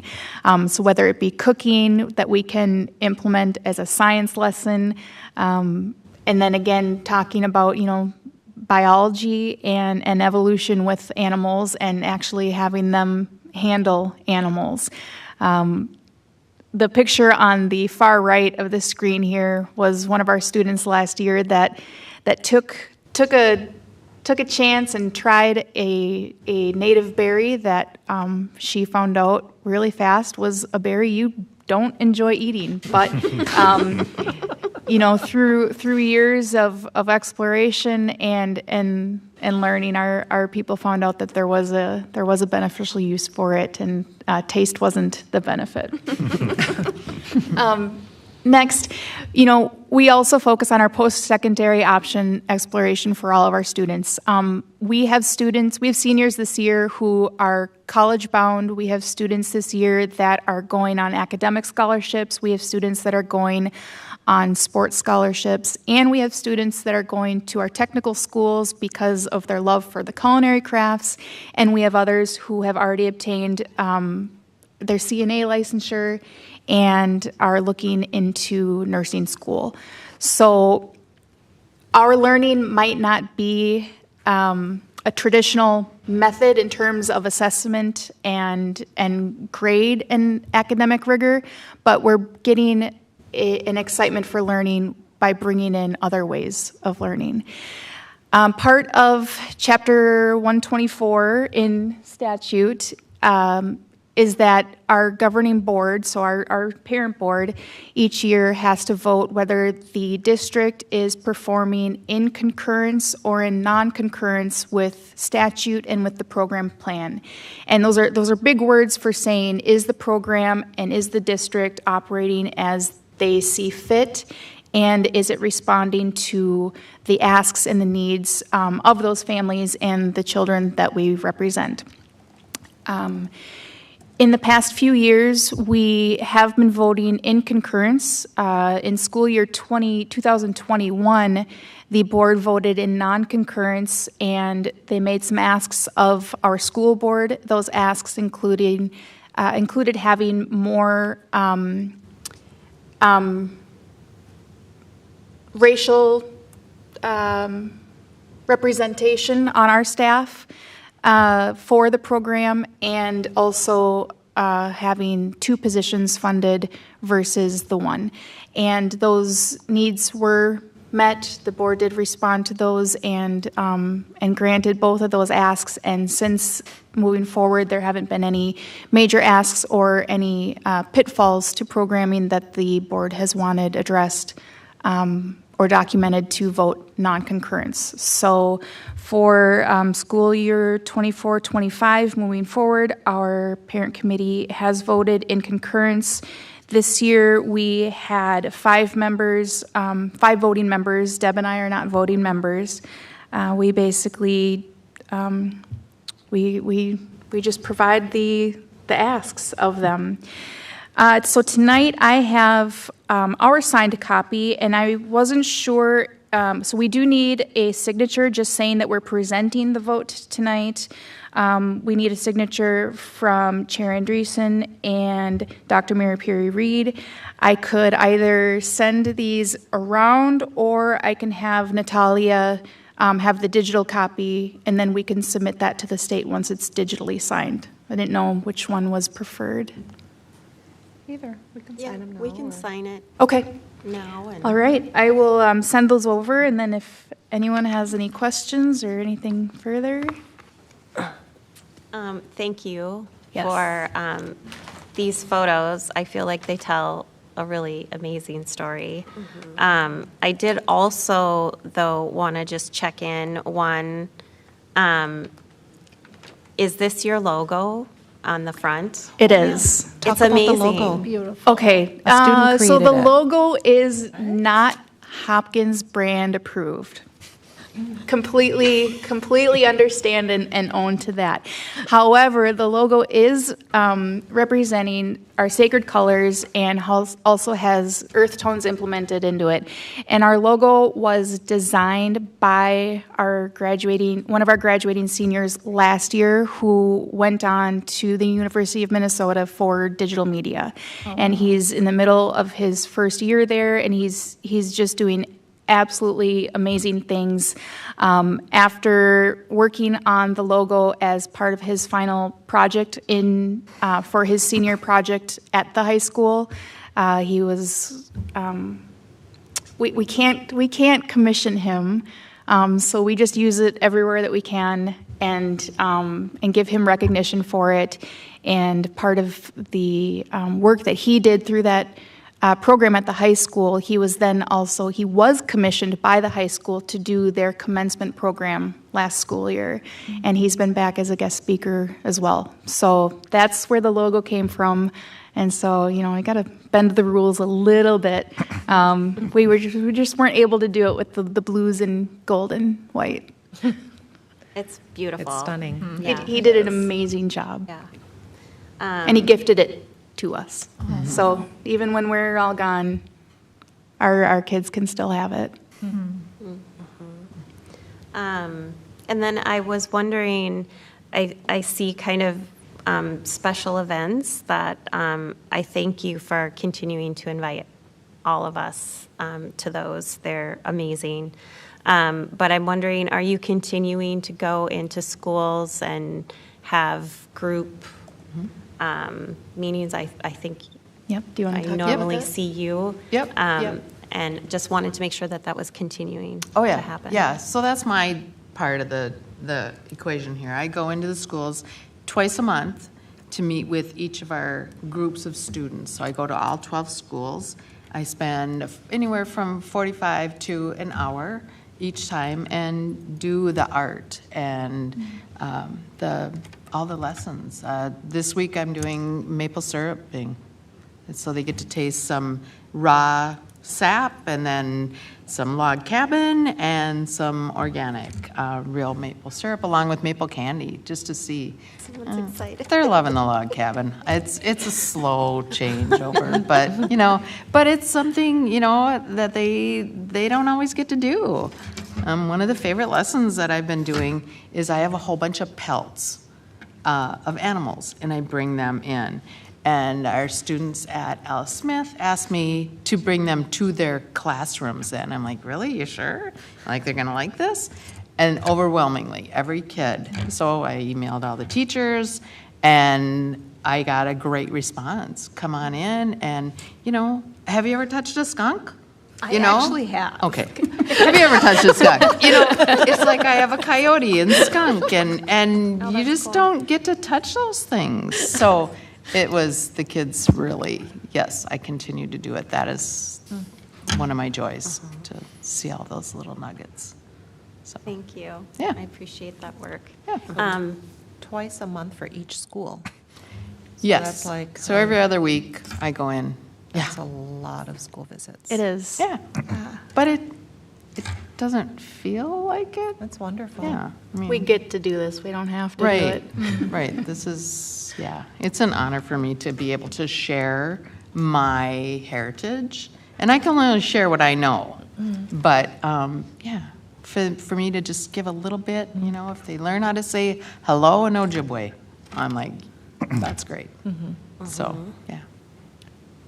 Thank you. Chair Andreessen? Yes. I do have a question, and maybe this is beyond the scope of your group, but, and while we're talking about curriculum, or your involvement with Hopkins, do you consult or, have input in how we teach history, as far as like, are we, is there problematic teaching at all in the district? Do you get involved in that at all?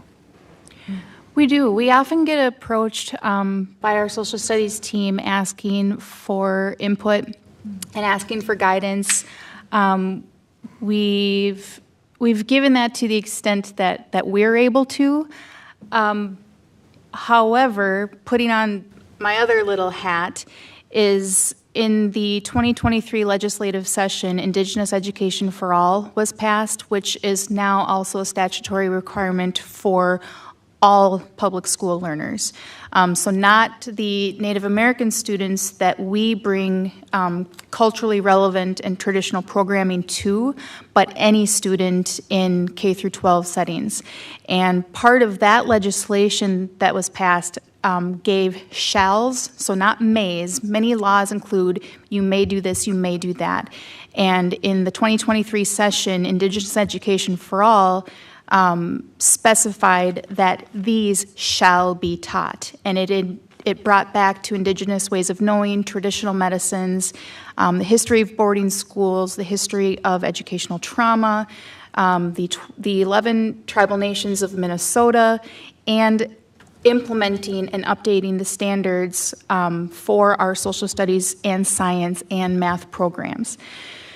That curriculum has yet to be released. We're 2 years in, and there's people like me that go and bump elbows, bump noses with the state because the curriculum has not been provided. So we are actively working towards and helping guide the questions that we have internally, because we have had an amazing response from teachers here that were aware of the legislation and immediately came asking, what can I do better? What can I change? What do you think about this text? What do you think about this book? We had media specialists who were pulling books and saying, can we get this reviewed? Because I feel like this is very outdated and we shouldn't be using this. And so I've been able to do a lot of work as my position as an IDL team member to reach out to them and to help with people understanding the legislative update. However, we're kind of at a standstill right now with the tribal nations providing what they want documented and shared versus what MDE is able to put out as a resource, because MDE can't provide curriculum. So us as a team and as parents that are working together can bring our collective knowledge in to help guide some of that when we're asked.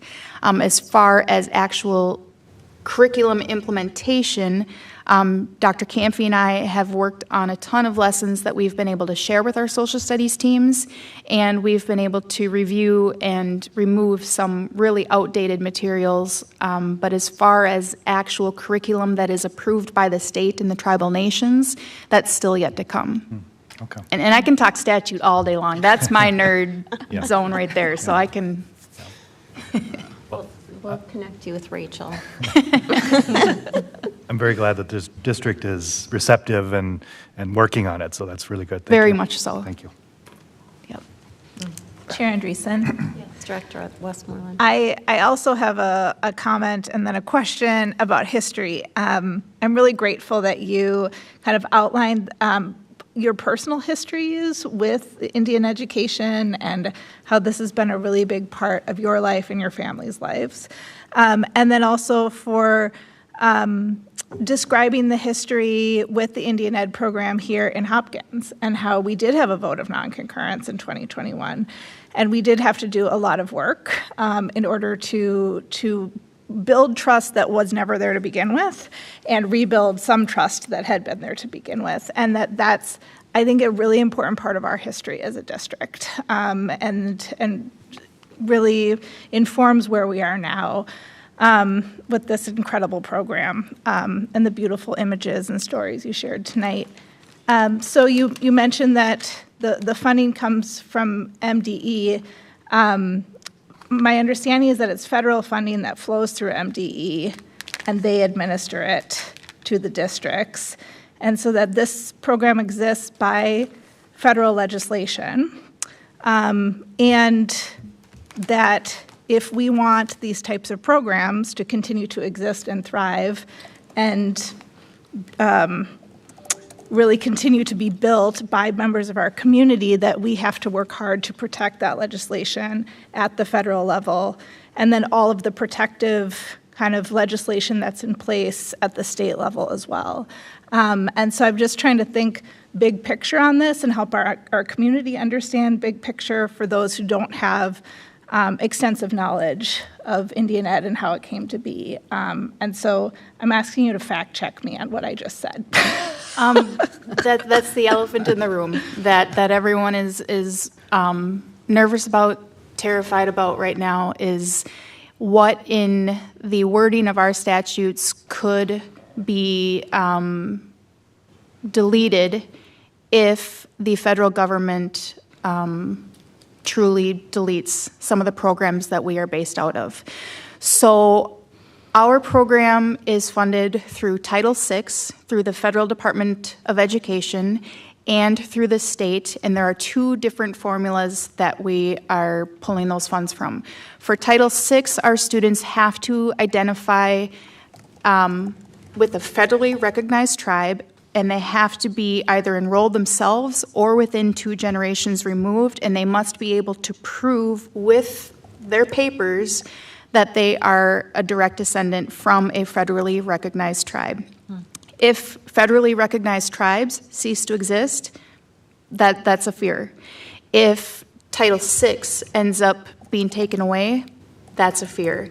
What we do have going for us is that it would take a change on both the federal level and the Minnesota statutory level for a complete change of that. But that is also in risk this year. House Bill 1836 was introduced this week, which is attempting to delete all of the gains in American Indian Ed that were made in 2023.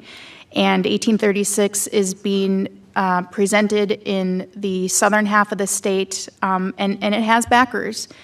So I think that there are so many kids that, again, don't necessarily, you wouldn't look at them and assume that they're part of our program, because so many of our students come from such mixed and diverse backgrounds that we may not have a huge visible presence as being the Native Americans in the district, but that there are a lot of people that are represented through this program.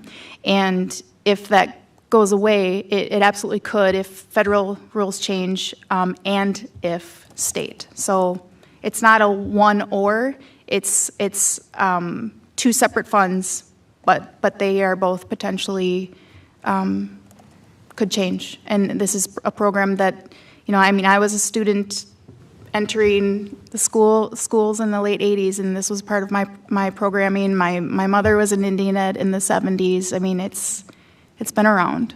Yeah. Thank you. Anyone else? Yes, Chair Andreessen. Thank you so much. I know we've connected over at the Educators of Color, and I met you last year. And so just have a quick question about your parent group, because we also have our parent group that has started up, which was the Hopkins Coalition for Black Scholar Success. And so I would love to just learn more about when you all meet for your parent group and just how you're structured, just because I want to make sure that if we do have any caregivers that are in our group who have ties back to your community, that they have access to a resource. And so whenever you have any time to chat, I can send you an email and we can kind of set up a one-to-one to kind of just go over all things. So Sounds good. Good. So thank you for answering those questions and for presenting this resolution of concurrence for 2025. Our next motion is that we accept the Hopkins American Indian Parent Advisory Committee vote of concurrence. Do I have a motion? So moved. I have a motion. Is there a second? Second. I have a motion and a second. Any discussion? Seeing none, all those in favor, please say aye. Aye. Any opposed? The chair votes aye, and the resolution has been approved. Thank you so much. Thank you. Thank you so much. Thank you. And I will again invite One of our awesome assistant. little students is here, the basketball star. I will invite Assistant Superintendent Lightfoot back up to the table for our policies in first read and turn it over to Vice Chair Ross. Thanks again, Chair Andreessen. We're going to review two more additional policies, the Policy 501, which is the weapons policy district-wide, and then the final policy for tonight that we're going to review with everybody is going to be 515, protection and privacy of student records. So I'll hand it over to Assistant Superintendent Lightfoot. Thank you. Good to be back with you. As was mentioned, we have two policies in first read this evening. The first is 501. 501 is the work that was done on the prohibition of weapons in schools, and there were some specific statutory changes with some definitions that were updated. We wanted to make sure that those were included in the policy itself for further clarifications. Some additional statutory language that was required as well. Those were the specific changes that were done. With that, anything else, monitoring committee members, other than just the statutory revisions? Thank you. Any questions or comments? So as was looking through this, it looks like it was very much statutory-driven language changes. Word for word. We had discussion of, can you go back and really actually read? This is exactly the way, yes, this is exactly the way it is written. Yes, I kind of got that feeling as I was reading. I was like, who talks like, oh, statute talks like this. So thanks for that work. Any other comments or questions? Was it the shell that gave it away? No, it was the part about combustible liquids, that flammable, yeah. Yeah, anyway. I think we can move on. Great. 515. There were also changes that were done with 515 regarding directory information. We are mirroring the statutory language that's in part in those two sections. We know there is a section in there that is specific to the judicial application of certain directory information. And what we wanted to do is, we know that that's a specific item in statute, but because it is so particular, in lack of better term, we wanted to make sure that we included that language and kept that language, even knowing it's a very isolated set of conditions around when directory information applies to a judicial officer. We did want to make sure that we kept that language in so that if we were in a set of circumstances, we could go back to this and find it readily rather than going back to searching statute. So that is really the only change in 515 is the modification that was done in the legislative session, and we wanted to make sure that we were very specific in making sure our directory information and designation match the statutory change. Any questions or feedback? Chair Andreessen. Treasurer Hartland. I'm not entirely sure that this is a question exactly, except for that, speaking of policy-driven language, that this is like just incredibly dense looking at this policy. And it will, I think, become a hotter topic as time goes on, kind of how your information is used, how you're identified, the conditions under which identifying information can be released, and states are undergoing different legislation all the time to enact kind of privacy laws. So if they're, like, I read all of this and like its true impact on my life and on my students' lives and their information and all the district holds about us is not super clear, right? Like, I can appreciate that this information is here and talks about some specific circumstances, but I don't know. This is the part where I'm like trying to get to the real question is like, is there people who know, like if someone called and was like, hey, how long do you keep my information? Can I know all the different places the district may have released my students' information? Can the district do that? Yeah, it's actually an excellent question, and at noon this afternoon, I was meeting with our student information specialist, because we had a request that came in from a student who attended an elementary in 2006 and needed verification of their records for a security clearance. Oh, wow. So we had to go back in and see if there were records available in 2006, and yes, there are records available in 2006 to pull up the information so that we could provide it for the individual, and we have to then figure out a way of how we verify who that individual is. Now, since 2006, we have to then figure out how do we verify that it's actually you as a human, not just some request coming over through email.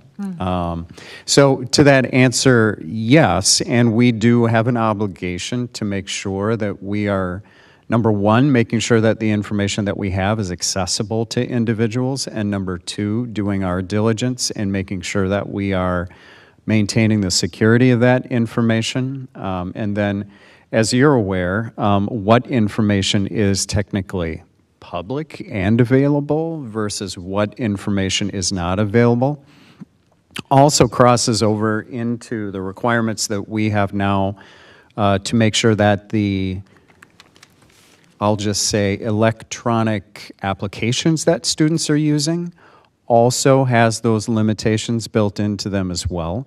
And we've been very fortunate with a very skilled technology team to know the boundaries of that privacy.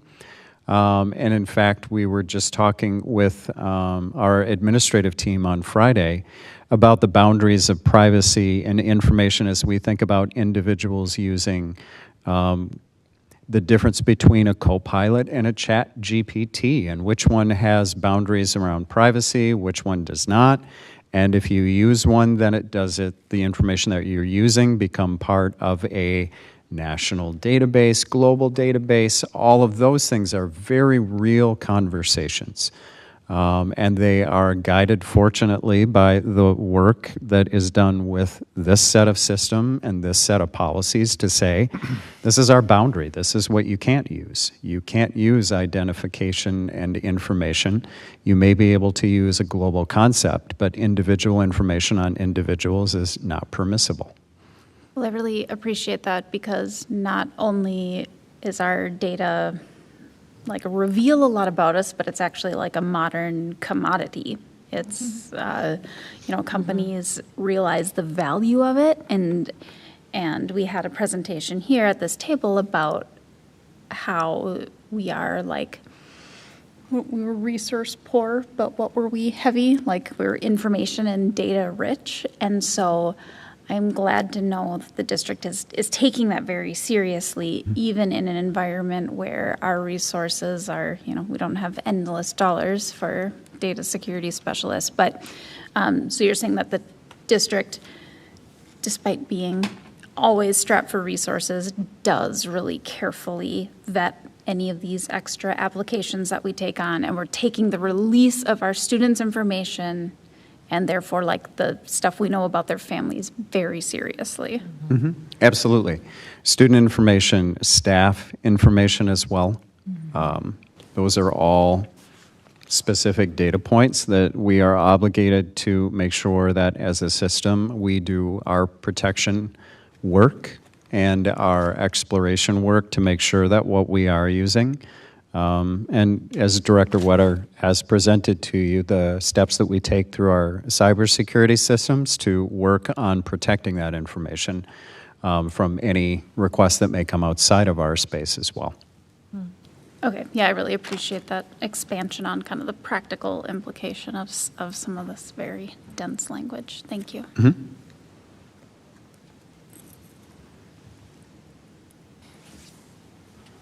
Thank you. I appreciate that as well. It was a lot to wade through. So with that, I would look for a motion that the board approve the above policies in first read, and further that the board directs the administration to prepare the policies for approval in second reading at the next meeting as part of consent. Do I have a motion? So moved. I have a motion. Is there a second? Second. I have a motion and a second. Any discussion? Seeing none, all those in favor, please say aye. Aye. Any opposed? The chair votes aye, and policies in first read are passed. Thank you very much. Thank you. Assistant Superintendent Lightfoot. Thanks so much, Nick. Thank Always you. a good discussion. So next on the agenda is a resolution calling an executive session. I learned in my training that we can go into executive session during a meeting, but cannot adjourn until after the closed session. So I would give us all an opportunity before we do that to go around the table, introduce ourselves, give our board member reports, and then go into executive session. So I am going to start with, did I pick on you last time? I know, but you can pick on me now. Okay, I'll pick on you again, Vice Chair Ross. Yeah, so good evening. My name is Jason Ross. I am fourth year, my first term. I have 3 kids in the system, 2 at North and 1 at Tanglin.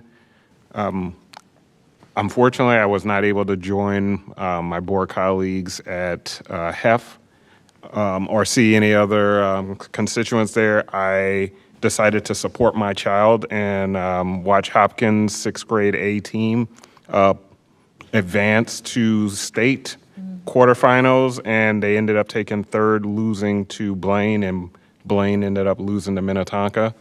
So again, they took 3rd, and that was what I did during the time. Unfortunately, I would have loved to have been at HEF, but when I found out there was a scheduling conflict, communicated that, and then, decided to, and like I said, support my child in their state tournament. So that is what I have for you guys tonight. We did miss you, but I think that was very exciting to go to state. Awesome. Director Zhao? Hi, I'm Jiming Zhao. I use he, him pronouns. I've got 2 kids in the district. They are in 4th grade and 1st grade in the Xing Xing program at Eisenhower. I did go to the HEF event. It's always a really fun time and great seeing everybody working together to further the education of our kids. So that was always a good time. And then I also attended the safety meeting with partners from Minnetonka, Golden Valley, and Hopkins. The police department sent representatives, or in a lot of cases, the police chiefs and fire chiefs as well. And it was we talked a lot about deepening the relationship, as well as some kind of trust training type things where we would figure out ways to collaborate just to make sure that our kids stay as safe as possible. So, thanks. Hi, I'm Jen Westmoreland. This is my 8th year on the school board. I'm a proud graduate of Hopkins Schools. I have an 8th grader at West Middle School. Vice Chair Ross, some really cool people took your seats at the HEF Gala, so it was totally fine. Had a very fun time sitting next to Director Hartland and her husband, who took your spot. So it's all good. I did. I held it down. It was a really lovely evening, and want to thank the HEF leadership and the very innovative, forward-thinking educators who partnered on the initiative for the evening, the outdoor education, and yeah, that's been the highlight of my month. So, wait, was that this month? Yes, it was. It was the first. Yes. It was the first. Okay. Just made it. So ends my report. Thank you. I'm Kai Thompson. I am the clerk on the school board. In my second year of my first term. 3 kids in the district, 4th grade, 8th grade, 9th grade. Also was at a youth sporting event instead of the HEF Gala. The Hurricanes Club swim team used to be known as the Hopkins Hurricanes, but they've kind of expanded. Had their regional swim meet in Rochester, and I found out this morning that they scored the most they have ever scored in their history. So that was pretty cool to see. So that is the end of my report. Thank you. Hello, my name is Brooke Roper, and I'm serving in my second year. I have 2 amazing kiddos in the district. I would say at the end of the month of February, I was able to attend the HBCU tour that the BCA had put together, and it was, BSA put together, and it was amazing. Praise and Mia did an incredible job. I got to take pictures with them and just was there just to see all of the incredible things they were doing. I got to meet some HBCU alumni from Spelman, which was really cool. And then had a great meeting on the 28th with some of the city managers and city mayors over at the high school with Treasurer Hartland and Dr. Mary Perry Reed. We had some great conversations just about the collaboration between the cities and the school district, and just talked about all things young people. And then that same night, I had the opportunity to go to Royally Speaking, which BSA put together again in collaboration with other students, and it was incredible. I know every year Royally Speaking is hosted in collaboration with like Onika, who does a fabulous job, but this year it was student-led, and it was the bomb. So got to talk on a panel with Jean Ward and Crystal Ballard, high school principal, and Dr. Mary Perry Reed. And so we got to talk about our educational journeys, which was really nice. And let's just see. And then, of course, I went to the Royal Bash and got to party with folks, and it was really fun. So happy that we were able to raise as much money as we did for our district. And had a great meeting with Margaret from Children's First, who just talked about all the things that they're doing in their program and just more collaboration with their organization in our district. And then on Friday, I will be going to a webinar that she invited me to on educational partnerships. It's a national conversation, and I would send over the link to any one of you all are wanting to go. So it's 12 to 1. It's a lunch and learn type of deal. And that's all that I have. Thank you. I'm already signed up for that. Oh, are you? So I'll see you. Yay. Okay.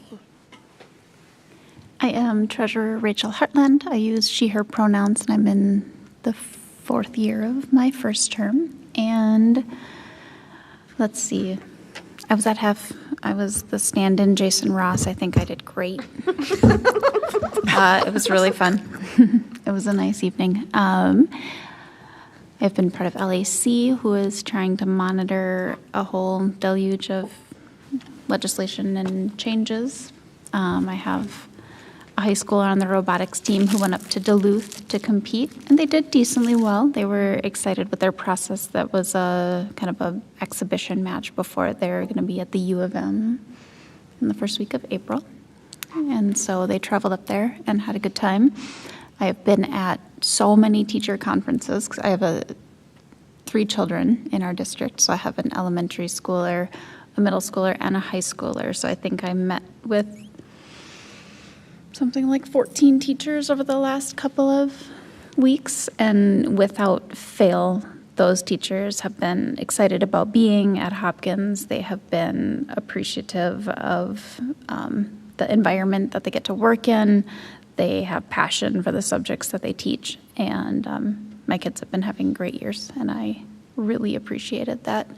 And so, let's see, what else have we even been in? There's going to be a middle school musical. I have a student who's participating in that, so middle school musical is not this weekend, but next Thursday, Friday, and Saturday at Eisenhower. I think that's all. Okay.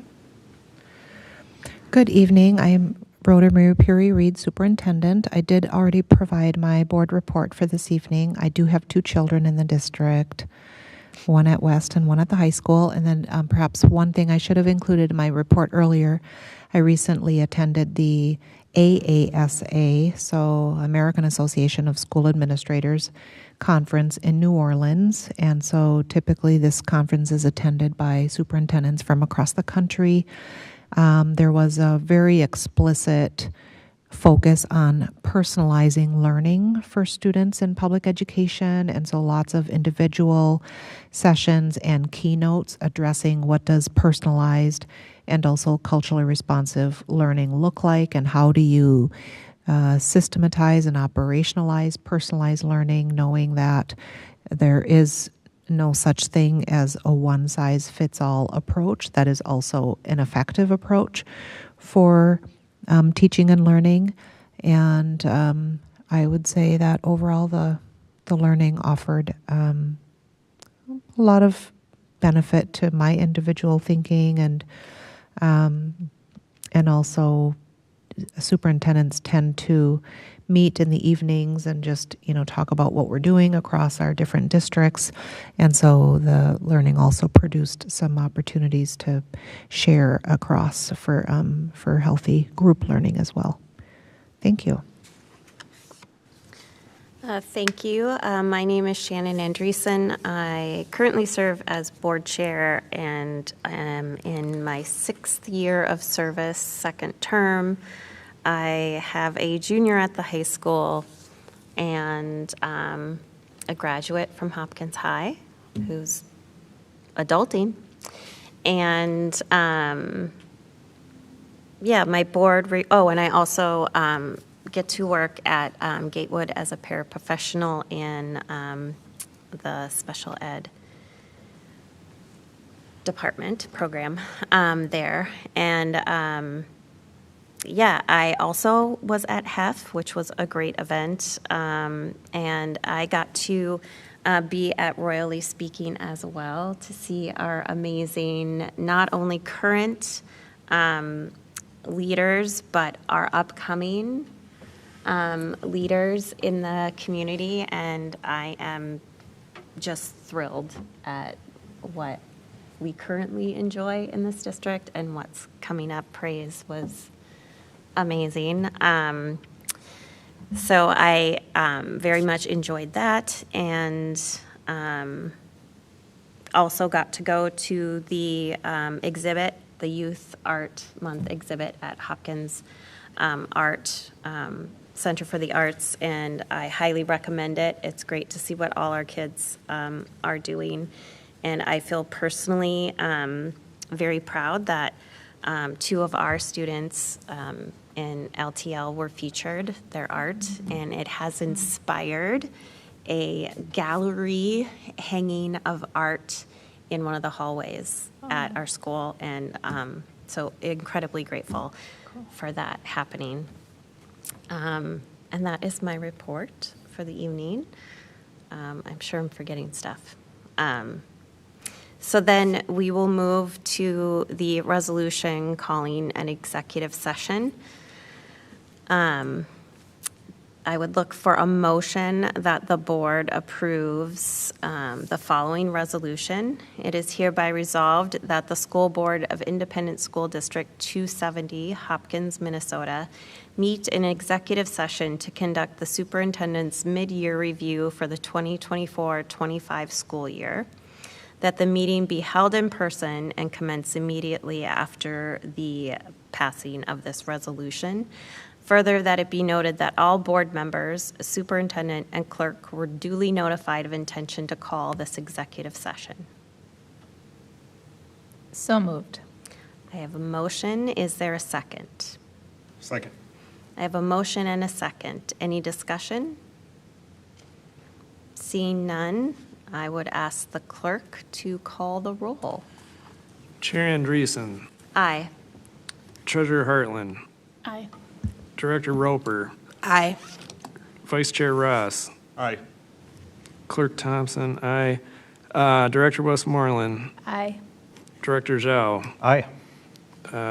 Unanimous ayes, Chair. Thank you. We will now move into executive session at 9:05 p.m. And we'll see you back here after we're done to adjourn. So do you tell me what time you guys finish to put in the minutes, or how does that work? Yeah, we can send it to you. Yeah, I'll text you. There'll be a timestamp on